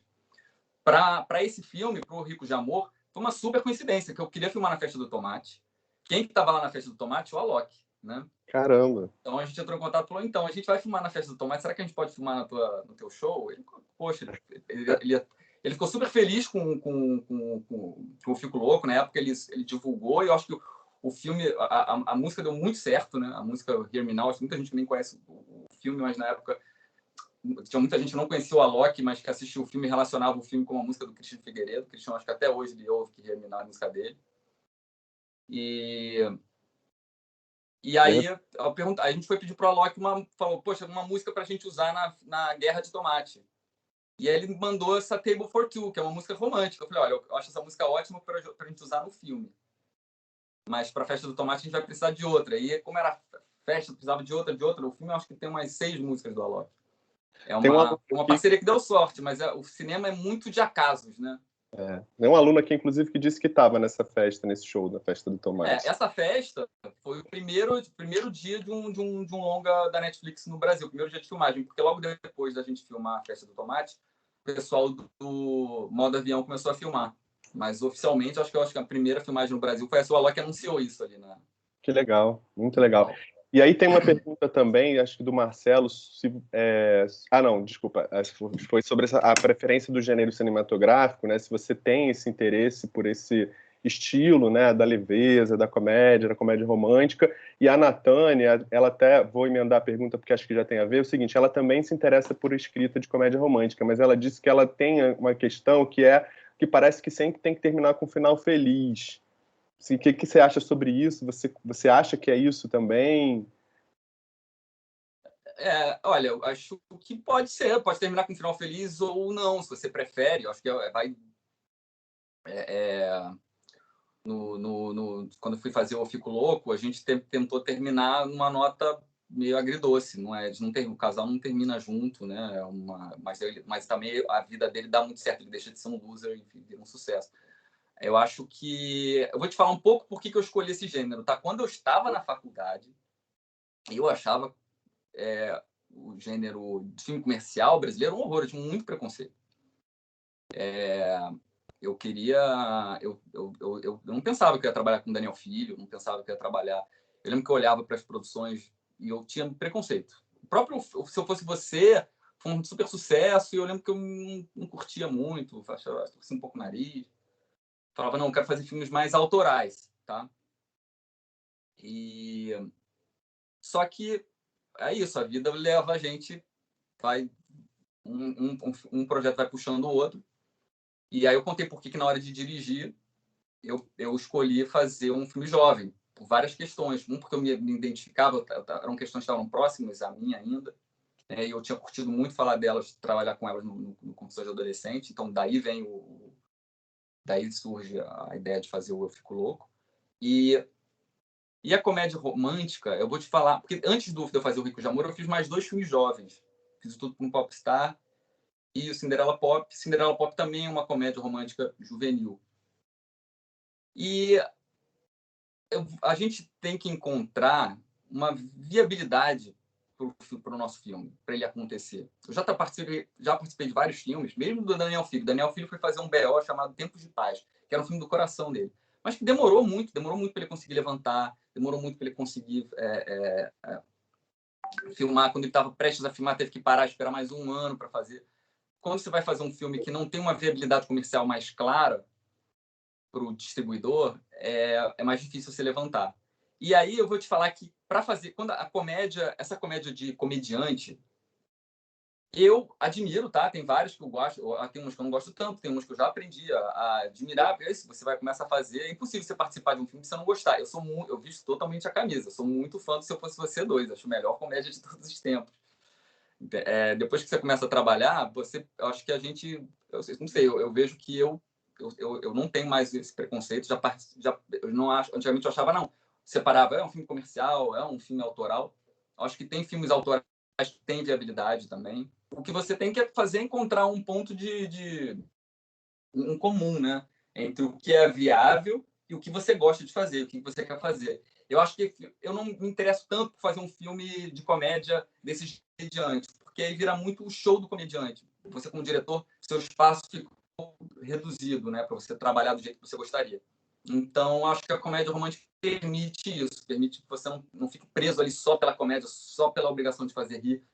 A comédia entra pela leveza. Eu acho que tudo que eu fizer vai sempre ter um pouco dessa leveza, vai ter um pouco de bom humor, porque aí é o estilo, é o que você estava falando. Talvez eu ainda esteja fazendo o meu primeiro curta lá do Mordan, da Garota que Queria Morder. Tem uma história, tem uma comédia romântica, tem um romance, tem um drama, mas tem muita leveza, tem sempre humor. Aí é um pouco da minha personalidade, sim. E eu fui buscar isso porque aí eu consigo trabalhar. Eu gosto muito de trabalhar nos filmes jovens porque não tem essa obrigação, né, de você fazer o super comercial, porque o público jovem já vai estar interessado em assistir aquela história. Então, eu acho que eu consigo trabalhar mais histórias, uma gama de gênero um pouco maior. Eu acho que Eu Fico Louco é um filme de amadurecimento, a biografia, o Tudo para um Popstar é uma aventura, é mais comédia mesmo, mas é uma aventura jovem. O Popstar é uma comédia romântica, jovem, e agora o Rico de Amor, se você mesmo falou, poxa, tem tanta coisa no Rico de Amor, porque ele começa como um filme de amadurecimento, mais parecido com o Rico de Amor, mais parecido com o Fico Louco. Mas a gente sabia que existia uma demanda ali por comédias românticas, e aí, na hora de desenvolver o argumento, eu já puxo a história mais para o lado da Paula, já crio a personagem da Paula, que antes, na minha primeira ideia do filme, era muito focada no Teto e no Igor, que trocam personalidade, na história do príncipe e do mendigo. Mas, na hora de apresentar, de fazer o pitch, né, fazer um pitching lá para a Netflix, eu desenvolvi o roteiro um pouco mais. Eu dei o nome Rico de Amor, que era um nome provisório quando eu dei esse nome. Eu não esperava que esse nome ia colar. Eu achava um nome assim, bem cafona, assim, para falar a verdade. Mas eu botei porque eu falei, eu preciso que a pessoa já leia isso com viés do romance. Porque é isso que eles estão procurando no momento, né? Ó, já tem gente falando aqui dos livros, dos outros livros, né, da Thalita Rebouças, se você pensa em adaptar. Cara, eu adoro trabalhar com a Thalita, é uma diversão. Eu conheci ela nas Brasileiras, quando a gente fez a Mãe da Barra. Peraí, que tem uma interferência aqui, calma aí, vou mutar. Pronto, pode falar. Você estava falando que adora trabalhar com a Thalita. Sim, e no Tudo para um Popstar foi uma diversão. A Thalita é uma autora... Tem muito autor que que você fica sofrendo para mudar cada coisinha. Eu lembro com a Paula Pimenta, que eu também amo a Paula, mas ela é toda muito mais... Você tem que negociar muito para mudar alguma coisa do livro. Né? Já a Thalita, ela muda com você. Você sugere uma coisa, ela muda junto. Então, é uma autora muito simples de trabalhar, muito, muito gostoso de trabalhar. Eu acabei de fazer um outro longa com ela, adaptação de outro livro, que foi o primeiro livro que eu me... Ixi, eu tô aqui? Sim, tô te ouvindo. Sumiu aqui tudo. Foi o primeiro livro dela que eu li, que me convidaram para fazer, e eu adorei, que é o Confissões de uma Garota Excluída. É uma série de livros dela. Eu li o primeiro, eu achei ótimo. Falei, eu quero fazer isso aqui. Só que essas coisas de cinema, né? É tudo difícil de sair. O filme não saía. A Netflix acabou. Bruno. Oi. Vocês estão me ouvindo, gente? Eu não sei se foi a câmera do Bruno que deu uma... Sim, estamos. Estamos. Sim. Tá. Acho que deu uma... Travou. Tá bom. Acho que foi o Bruno mesmo, né? Deixa eu mandar uma mensagem para ele aqui. Acho que ele... Ok. Gente, então olha só, vamos aproveitar esse breakzinho aqui. Júlio, a gente tem um link, não é isso? Para jogar aqui no chat para validação das horas às 6, né?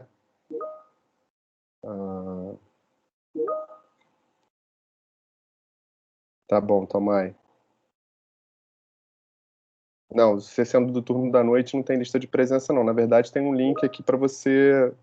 Ó, a Helena acabou de jogar aí o link no chat para vocês, enfim, preencherem para validar e ganharem o certificado das horas às 6. Tá? Então, aproveita esse breakzinho que aconteceu por conta do Bruno ter caído. Isso. E já mandei mensagem para ele aqui. Enquanto isso, já vai preenchendo o formulário, tá? É o tempo do Bruno voltar. Também falta pouco, gente. Tem muita pergunta, tá? Assim, é difícil também a gente conciliar, né? Assim, as perguntas com o fluxo, né? Que ele já está também no pensamento dele ali, explicando para a gente. E também ainda, né? Falar o que ainda é possível falar, né? Então, peço... Ó, voltou. Já entrou aqui no chat que eu vi. Então, vamos... Oi, Bruno. Você está de volta? Oi, gente. Saiu. Sim. Passa rápido. O que é bom passa rápido, né? Oi, então estamos te ouvindo. Oi. Oi. Tá ouvindo? Não tá ouvindo? Eu tô ouvindo. Deu algum problema aqui de conexão. Só que agora eu falei até onde, hein? Tava falando da Thalita, né? Sim, você estava falando de trabalhar com a Paula, com a ali. O meu último filme que eu fiz foi agora em novembro, dezembro de 2020. É uma adaptação do Confissões de uma Garota Mal Amada, excluída, mal amada e um pouco dramática, da Thalita. Que é o Diário de... Não. O Diário de Intercâmbio eu filmei no início do ano passado. Foi antes da pandemia, foi ali no limite. A gente acabou em março de 2020. Esse a gente filmou ali já preocupado com a pandemia, mas ela ainda não era uma realidade. A gente estava vendo no horizonte que ela ia aparecer. Então fala um pouquinho então, Diário de Intercâmbio é outro projeto que é um roteiro original meu. Na verdade, provavelmente ele existia antes mesmo do Eu Fico Louco, mas era um filme mais difícil de levantar, né? Porque tinha que filmar fora. Então, ele levou mais tempo. Talvez não daria para ele ser meu primeiro longa, ele acabou sendo o meu 5º longa.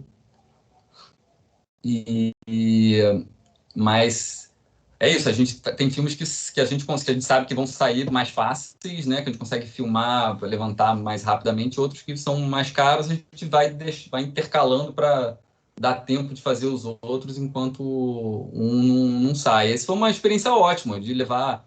A gente filma em viagem, tem um monte de outros desafios, e aí a gente tem que adaptar também o nosso esquema.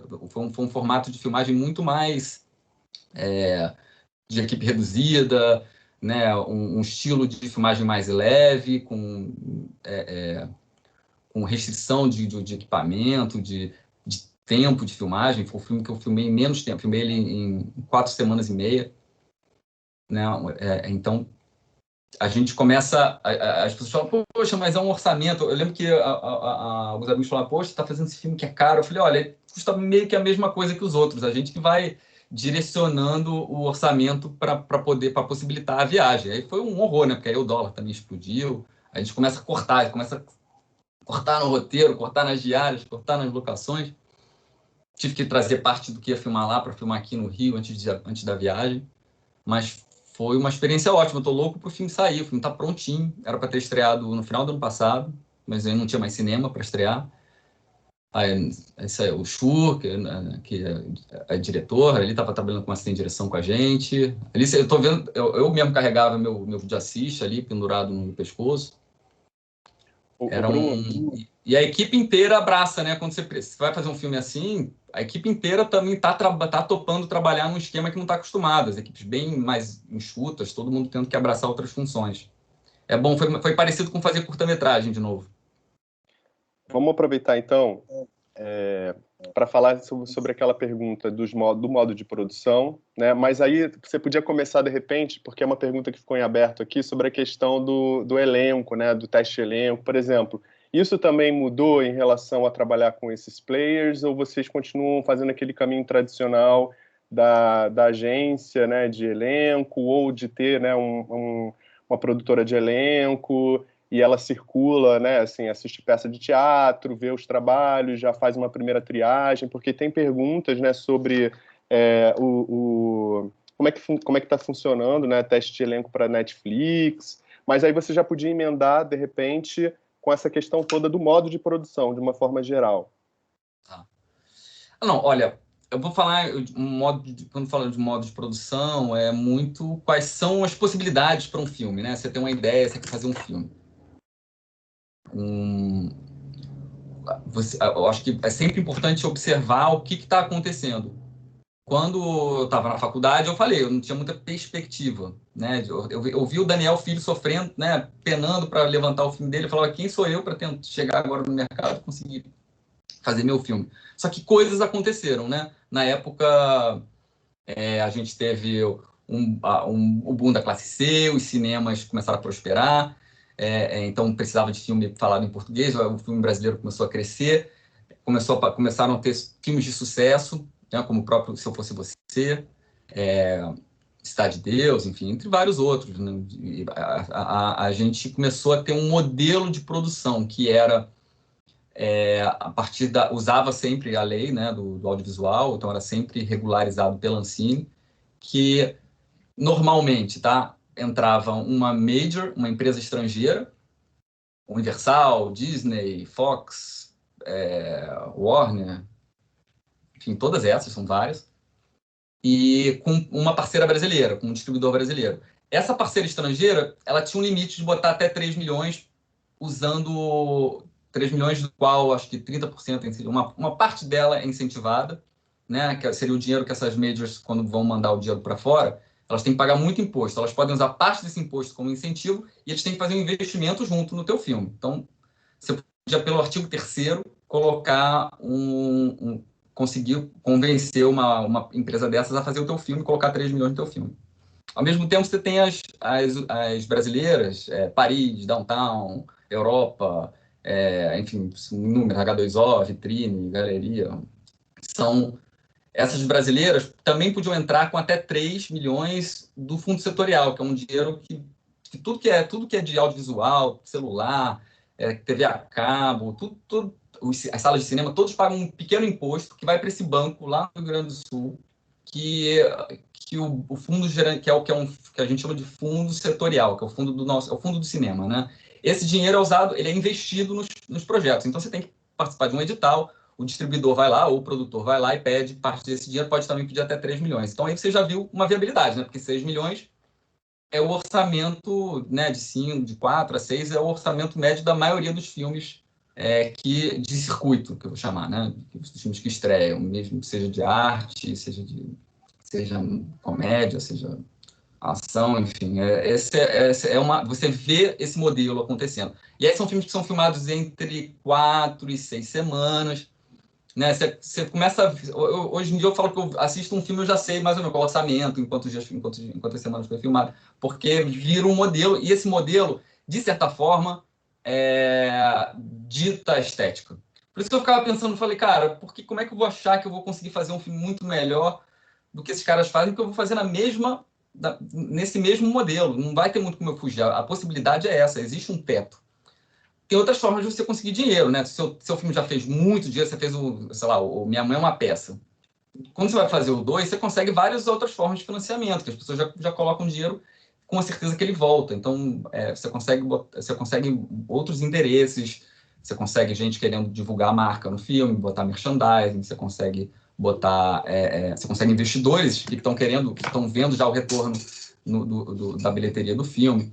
Enfim, mas se você não tem um super sucesso como Minha Mãe é uma Peça, né, e alguma coisa certa, assim, se tem algum risco, e quando eu falo risco, um roteiro original de um diretor estreante é um risco. Então aí você vai ter que ficar meio preso nesse formato aí. Então você tem esse teto atualmente de 3 milhões aqui, 3 milhões ali. Talvez o produtor, se ele quiser usar, ele vai captar no mercado. Mas imagina, do jeito que a economia está, é mais difícil. Sempre foi difícil convencer uma empresa a dar muito dinheiro. As empresas querem dar sempre um pouquinho só. E aí você tem que botar merchandising, tem que botar marca na entrada, na saída, enfim. Então esse era o modelo que a gente chama, é o modelo via Ancine, né? Que a Ancine regula. Você tem os internacionais, você tem as distribuidoras nacionais, você tem o produtor indo no mercado pedir dinheiro, vai pedir dinheiro para uma empresa, para outra. Você tem os editais, Petrobras, BNDES, você tinha tudo isso que nos últimos 3, 4 anos desacelerou muito. Por várias questões, a Ancine não está funcionando como costumava, está funcionando muito mais lenta, está faltando indicar os diretores, não existe vontade política de que a Ancine volte a funcionar. Então isso é muito triste, porque a gente estava indo muito bem. Eu digo assim, eu dei muita sorte, quando eu entrei não tinha muita perspectiva e aconteceu um boom, porque junto desses mecanismos de financiamento, o banco lá, o fundo setorial e a lei do audiovisual, as majors internacionais interessadas no nosso público passou a ser bastante interessante. Ainda existiu a lei de cota de sala, né? Ou seja, os filmes tinham que passar, então você tinha que produzir filmes. Tinha cota também na TV a cabo, né? Você tinha cota de tela nas TVs a cabo, então todas as TVs a cabo tinham que produzir aqui no Brasil. Começou uma demanda muito grande por produção e houve um boom. Eu acho que eu via todo mundo que começou ali na mesma época que eu, nunca faltou trabalho, muita coisa acontecendo. Agora, de repente, pisaram muito no freio. O que é muito triste, porque a gente ainda tem que ficar ouvindo que a gente está mamando na teta do governo, quando a gente sabe que nossa indústria ela é superavitária. Ou seja, para cada para cada real que o governo dá de incentivo, a gente devolve pelo menos 2. Então, a gente tá ajudando, na verdade, o governo a pagar as contas dele. E imagina que eu escrevo um texto em casa, mando para uma Netflix ou para a Universal, e eles colocam milhões, eles estão investindo milhões que iam lá para os Estados Unidos, não, que iam estar em outro lugar, não aqui no Brasil. Então, a gente não faz um trabalho que tira dinheiro, isso é uma mentira que inventaram para justificar por que os artistas falam mal do governo. Artista é um ser sensível que vê os problemas e aponta e fala que isso aqui é um problema, isso aqui é ruim. Mas aí, para justificar isso, criam essa mentira de que o governo banca os artistas, né? Eu nunca vi isso, eu nunca consegui perceber isso, para falar a verdade. Eu sei que pode existir, existe corrupção em todos os lugares, mas não é a maior parte. Agora imagina se a gente tivesse tudo isso agora e mais os streamings, né? Porque o streaming é uma novidade. Essas empresas não existiam aqui, não existiam no mundo antes. Então, eles dão uma injeção muito grande, uma injeção de investimento para fazer série, para fazer filme, de dinheiro real. Ou seja, isso acelera muita coisa, porque a Ancine não dá dinheiro para a gente filmar nada, né? A Ancine fica ali vigiando, a Ancine pega o teu orçamento, vê se você gastou tudo certinho, né? Então, ela complica muito as coisas para garantir que não vai haver corrupção. Então, ela é uma agência reguladora, ela fica ali vendo se está todo mundo fazendo direitinho. Ela não está ali para facilitar, ela está ali mais para garantir que o povo está fazendo correto. Como tem gente que não gosta de fazer correto, eles têm que ficar mais criteriosos ainda. Isso dificulta para todo mundo. Quando entra uma empresa com dinheiro real para fazer o filme, você tem que ser transparente, claro, com essa empresa, mas tudo fica muito mais direto, porque você trata direto com a pessoa, né? A Ancine tem que cuidar de milhares de projetos, enquanto que uma Netflix, uma Amazon vai estar com uma cartela de projetos que ela consegue tomar conta, consegue priorizar, e tem a prioridade, eles têm que ter aquele material pronto para estrear depois. Ou seja, e tem os filmes que eles produzem e tem os filmes que eles compram. O Cinderella Pop foi um filme que eu filmei para cinema, ele estreou no cinema, e ele foi comprado pela Netflix para passar. Ele deu resultado no mundo, né? Primeiro ele estreou em 90 países, depois eles dobraram a quantidade de países. Deu um resultado muito bom, e aí por isso que eles vieram me procurar para dizer: Bruno, você tem outro projeto aí?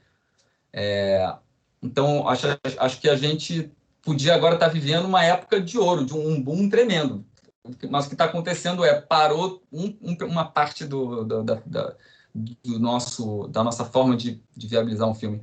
Está um pouco engasgada agora. Acho que isso vai resolver, tem que resolver em algum momento, porque não faria sentido que não se resolvesse. E somado a esse interesse dos streamings, que é muito bacana, porque é um novo caminho. E também uma forma agora de globalizar os projetos, né? Na verdade, a gente consegue assistir todo tipo de filme do mundo todo, né? E o nosso filme também vai para fora. Muitos mercados que as pessoas assistem filme dublado, elas nem sabem, assiste o Cinderella Pop sem saber que é brasileiro, mas assiste por igual. A gente vê nas redes sociais os comentários das pessoas do mundo inteiro, da Indonésia, da França, dos Estados Unidos, o povo comentando. Às vezes eles comentam que acha o som esquisito, né? Essas pessoas não falam com a boca, porque eles não estão acostumados, muito mercado não está acostumado ainda com dublagem. Mas isso é um ponto muito interessante, só que eu acho que é muito mais interessante se ele é somado, né? Porque senão a gente fica sempre preso a trabalhar no interesse de uma empresa. Né? Quanto mais caminhos existirem, mais plural vai ser o nosso cinema. A gente vê no resto do mundo surgirem outros tipos de streamings, né? Você tem streaming da Criterion, você tem streaming do Mubi, você tem streaming daquele Look, você tem... Eu acho que o futuro aponta para um caminho em que a pluralidade dos filmes possa existir e existam caminhos alternativos para os projetos, mas muita gente pergunta isso: mas qual a diferença para você de fazer um filme para o cinema e de fazer um filme para a Netflix ou para um streaming? É muito parecido, porque é sempre uma relação de alguém que está comprando o filme, que vê uma viabilidade, né? Quando eu falo de viabilidade, gente, pode ser uma viabilidade de você tem um nome, um ator famoso, você tem um livro que está sendo adaptado, você tem um filme que tem potencial de ganhar muito prêmio em festival e chamar atenção. Tem filmes que são filmes que a gente chama de arte, e filmes mais autorais que também que conseguem apontar essa viabilidade através dos elementos que estão no filme. Então, você tem uma pessoa que vai comprar o filme, que vai financiar o filme, a não ser que você tenha milhões aí para gastar no teu filme, você vai precisar de alguém interessado e acreditando no projeto. E quanto mais plural, né, quanto mais plural forem esses distribuidores, maior a possibilidade de você encontrar uma linha para o filme, para o tipo de filme que você gosta, tipo de filme que você quer fazer.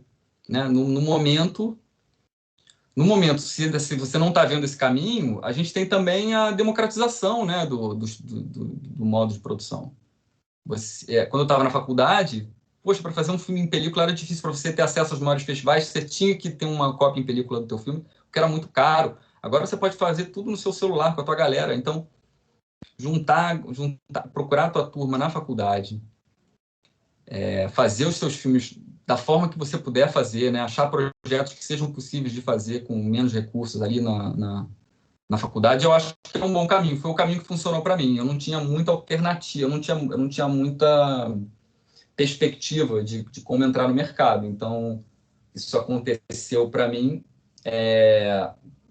em primeiro passo, encontrando a minha turma, na galera da faculdade, com os meus amigos, com interesses em comum, participando do filme deles, eles participando dos meus filmes, um se ajudando, e eu vou te falar isso, quando eu vou para o mercado, quando eu vou trabalhar, as pessoas gostam do meu trabalho muito pelo que eu aprendi, pelo profissional que eu me tornei, trabalhando nos filmes amadores.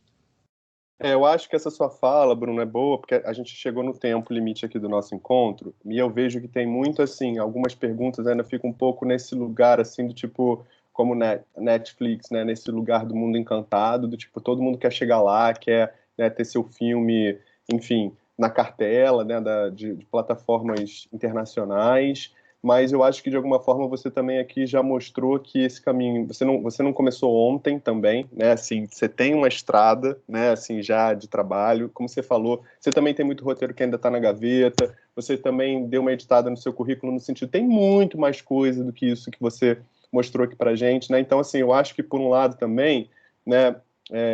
A fórmula de sucesso, digamos assim, tem a ver com empenho, né?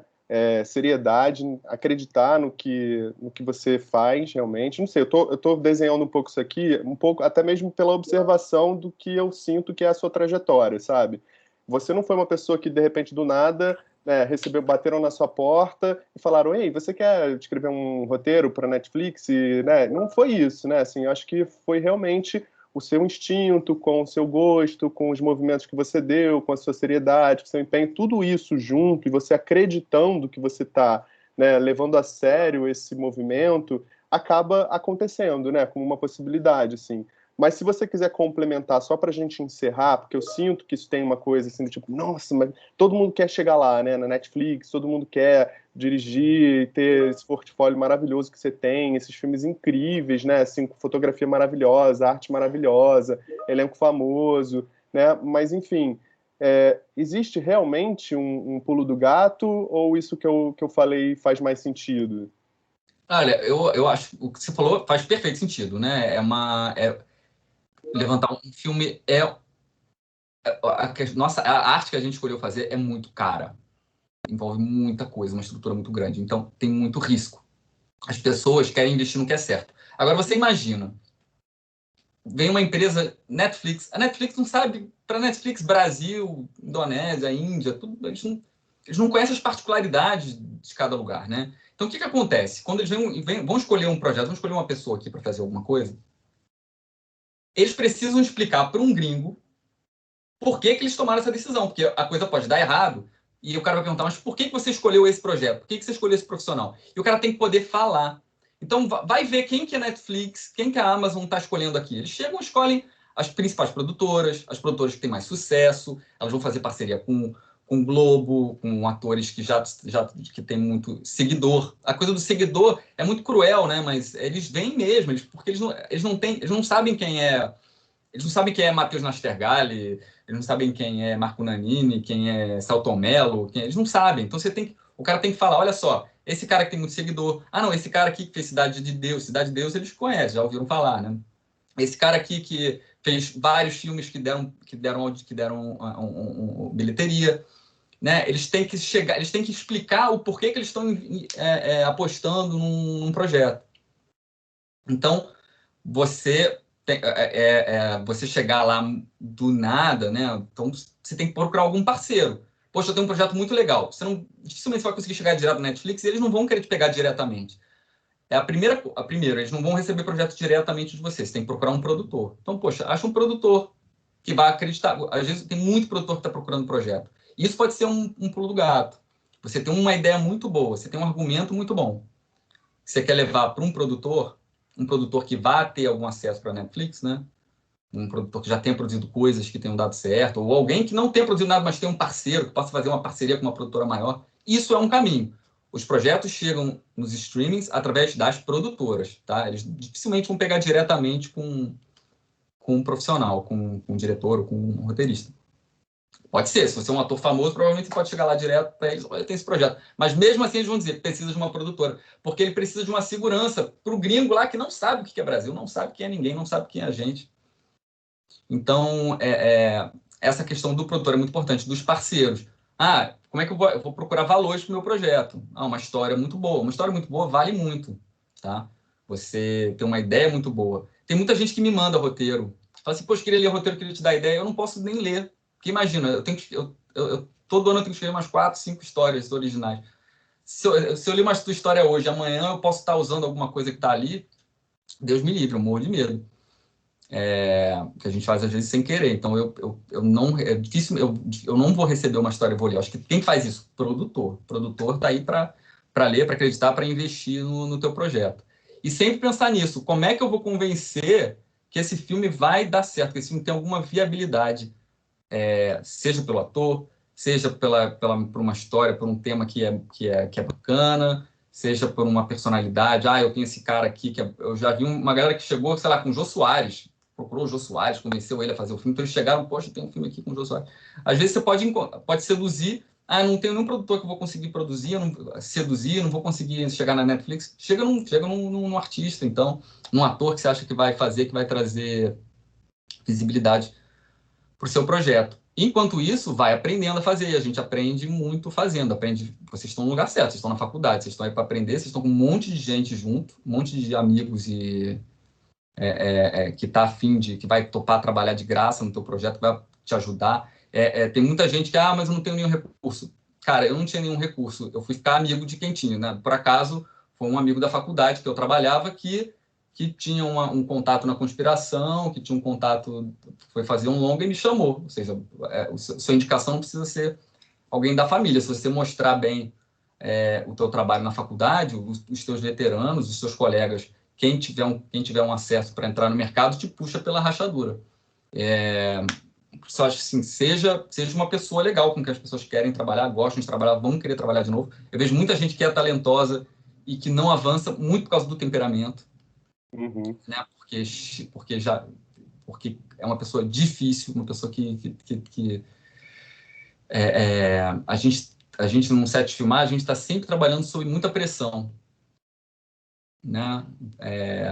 Tá todo mundo correndo contra o tempo, todo mundo querendo fazer o seu melhor, o trabalho de um pode atrapalhar o outro, então aí isso abre espaço para briga, para discussão, e isso atrapalha mais ainda o filme, machuca mais ainda o filme. Então, se você perceber que o seu tratamento, o teu tratamento com os outros, o seu temperamento ajuda, inclusive, ao filme ficar melhor, se a gente pensar sempre assim, qual o melhor para o longa, qual o melhor para essa arte? Se a gente está ali pensando nisso, eu acho que as pessoas percebem que você tem esse cuidado e elas vão priorizar te chamar ou te chamar de novo, porque aí um projeto puxa o outro para quem faz um bom trabalho e isso é garantido de acontecer. Bom, a gente chegou ao fim do nosso encontro. Eu queria reforçar aqui o seguinte: para receber o certificado de horas AC, tem que preencher esse formulário que está sendo colocado aí no chat pela Helena, tá? É um Google Forms, ela acabou de colocar de novo, tem que validar a presença como se fosse uma lista de presença para poder receber o certificado. Queria dizer o seguinte, é que, Bruno, muitas perguntas, muita gente ficou aqui sem resposta, peço desculpas, mas é porque realmente é muito difícil, né, assim, a gente conciliar o fluxo de pensamento, né, assim, deixar também nosso convidado falar, ao mesmo tempo mostrar o que a gente tem para mostrar, para enriquecer imageticamente falando, com exemplo, perguntar, responder. Então, assim, peço desculpas para quem não teve sua pergunta respondida, mas eu acho que, de qualquer forma, o Bruno trouxe muita coisa para a gente pensar, né? A experiência dele realmente é uma experiência muito inspiradora. Tá, então, com um filme aí esperando, né, para sair, que é o Diário de Intercâmbio, né? Assim, que tenho certeza que vai ser... falei certo, né? O nome. Sim. Não, é que eu lembrei que eu respondi sobre teste de elenco. Quer que eu faça uma resposta rápida? Em 2 minutinhos. Tá. Não, a gente trabalha, olha, igual, seja Netflix, seja filme para cinema, a gente trabalha sempre com produtor de elenco. A gente chama um produtor de elenco. Trabalho muito com a Cibele Santa Cruz, com a Marina Fraustes, a minha esposa, ela é produtora de elenco, a Marcela Altberg, sabe? Tem vários profissionais aí que fazem muitos trabalhos. Então, eles normalmente fazem chamadas, né? Fica atento nas redes sociais deles, eles costumam falar, pessoas nesse perfil, mandem. Agora tá mais fácil, né? Porque você pode mandar, normalmente eles pedem self-tape. A pessoa mesmo produz. Então, se você é ator, você está querendo oportunidade, acho que é legal, tenta assim, curta-metragem, tenta filmar, quanto mais material você tiver do seu trabalho, bem feito, bem filmado ali, para você botar numa rede social, e aí vira um link, poxa, os links são muito importantes. É assim que a gente vê o trabalho dos atores. É assim que a gente conhece. Um ator que não tem nada, fica muito difícil escolher só pela foto, né? Então, poxa, participem do máximo. As self-tapes democratizaram, né? Porque agora você pode receber muita coisa, fica muito fácil. Você pedir a pessoa onde estiver, ela se filma e manda. Mas também, poxa, aproveita que a gente está num momento de pandemia, não está rolando muita coisa, se desenvolve, né? Também, cada recurso que o ator tem, eu sei praticar outra língua, tem tanta coisa que pode aprender de graça aí na internet. Esses recursos fazem a diferença. Aproveita que está tudo meio parado, vai se desenvolver, vai ganhando recursos e até assim aprendendo a filmar, aprendendo a se produzir, né? Às vezes o ator fica muito frustrado porque não encontra alguém que aposte nele, mas uma coisa que a gente vê vários que conseguem sobressair porque eles vão aprender a se produzir, né? Vão aprender a fazer coisas para eles próprios se escalarem. Eu estava falando, assim, o fato de eu escrever me ajuda, porque eu já escrevo coisas que eu mesmo vou dirigir. Então, às vezes a gente precisa do mercado e tem coisas que a gente consegue para certos... E tem vários exemplos aí de pessoas que conseguem criar uma rota alternativa, né? Escrevendo para si próprio, produzindo para si próprio e encontrando amigos que queiram fazer isso, né? Deve ter alguém aí que escreve muito bem e algum ator muito bom podendo se juntar, um ajuda o outro aí a criar um... Eu lembro do Ian, SBF, vocês devem conhecer, né? Lá do Porta dos Fundos. Na época que eu estava lá eu conheci eles nos festivais, que eles estavam com o curta do Ian na mesma época que eu estava com Anfitriões, aí circulando os festivais. E eu via, tipo assim, o Fábio Porchat super... Ele ia nos festivais, ele defendia o filme, ele falava bem do Ian. E ninguém conhecia o Fábio Porchat na época, ninguém conhecia o Ian na época.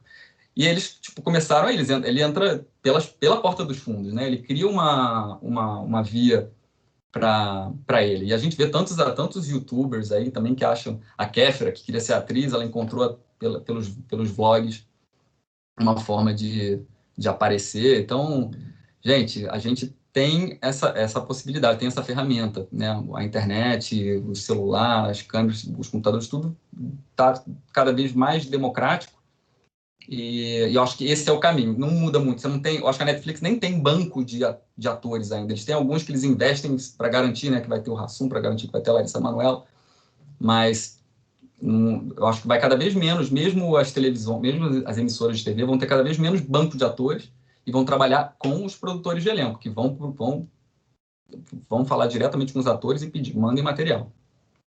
Tá ótimo. Bruno, muito obrigado pela sua disponibilidade, pela riqueza da troca. Acho que todos os alunos aqui também já né, colocaram aqui que estão muito satisfeitos com a sua troca, agradecendo bastante. Boa sorte com o diário de intercâmbio. Tenho certeza que eu estou doido para que lance também, que eu quero me divertir, assim como eu me diverti muito com Ricos de Amor. E, enfim, ficamos em contato aí. Muito obrigado pela sua participação. Tá? Não sei se você quer ainda dar uma palavrinha final. É isso, espero que eu tenha podido ajudar. Tá? Para mim foi um prazer. Evângelo, super feliz quando eu puder ajudar, estou aqui. Maravilha. Muito obrigado, Bruno. Vamos falando. Obrigado mesmo. Bom final de semana para você. Obrigado pela gentileza. Ô, professor, a gente não vai tirar uma foto, não, de todo mundo? Não sei nem como é que é. Não sei. Podemos tentar abrir aqui um... Podemos tentar? A gente abre a câmera, quem quiser, e aí você tira um print. Tá bom. Vamos tentar aqui. Boa, Hillary. Bom, eu vou abrir minha câmera aqui também. Quem quiser abrir a câmera, podemos tirar um print. Helena, você consegue tirar também o print aí? Eu vou tentar tirar. Vamos lá. Quem quiser abrir a câmera aí para a gente poder fazer uma foto rapidinho. Pessoal das redes sociais. Pessoal das redes sociais. Vamos lá. Aí. Bota no tá teatro, aí. Gevan. Oi, quê? Eu tenho que tirar o Bruno do destaque aqui, peraí. Não, já saiu.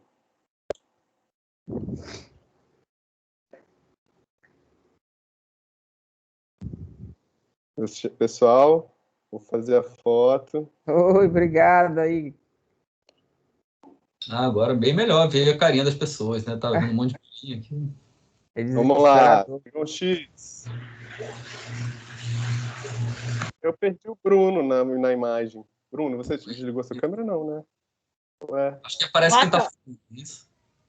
Peraí. Eu acho que você ainda tá destacado, será? Vai tirando foto aí também, gente. Hillary, se você quiser. Deixa eu ver aqui o que tá acontecendo. Meu Deus. Eu não tô me vendo. Mas eu tô te vendo. Aqui, ó, a Natália, Gabriela, Hillary, Nicole, Altair, Ana Carolina e Natane. Então, tem uma maneira de colocar todo mundo dentro do auditório, Bruno, o Evandro. Você clica nesses 3 pontinhos aí. Não, tem só como você clica no 3 pontinhos. Aí você vai... Galeria grande? Oi? Deve ser isso, galeria grande. Achei. Achou? Nossa, modo conferência. Modo legal, transferência, achei. É isso aí. Achou? Vamos lá. Sorriam. Mais um.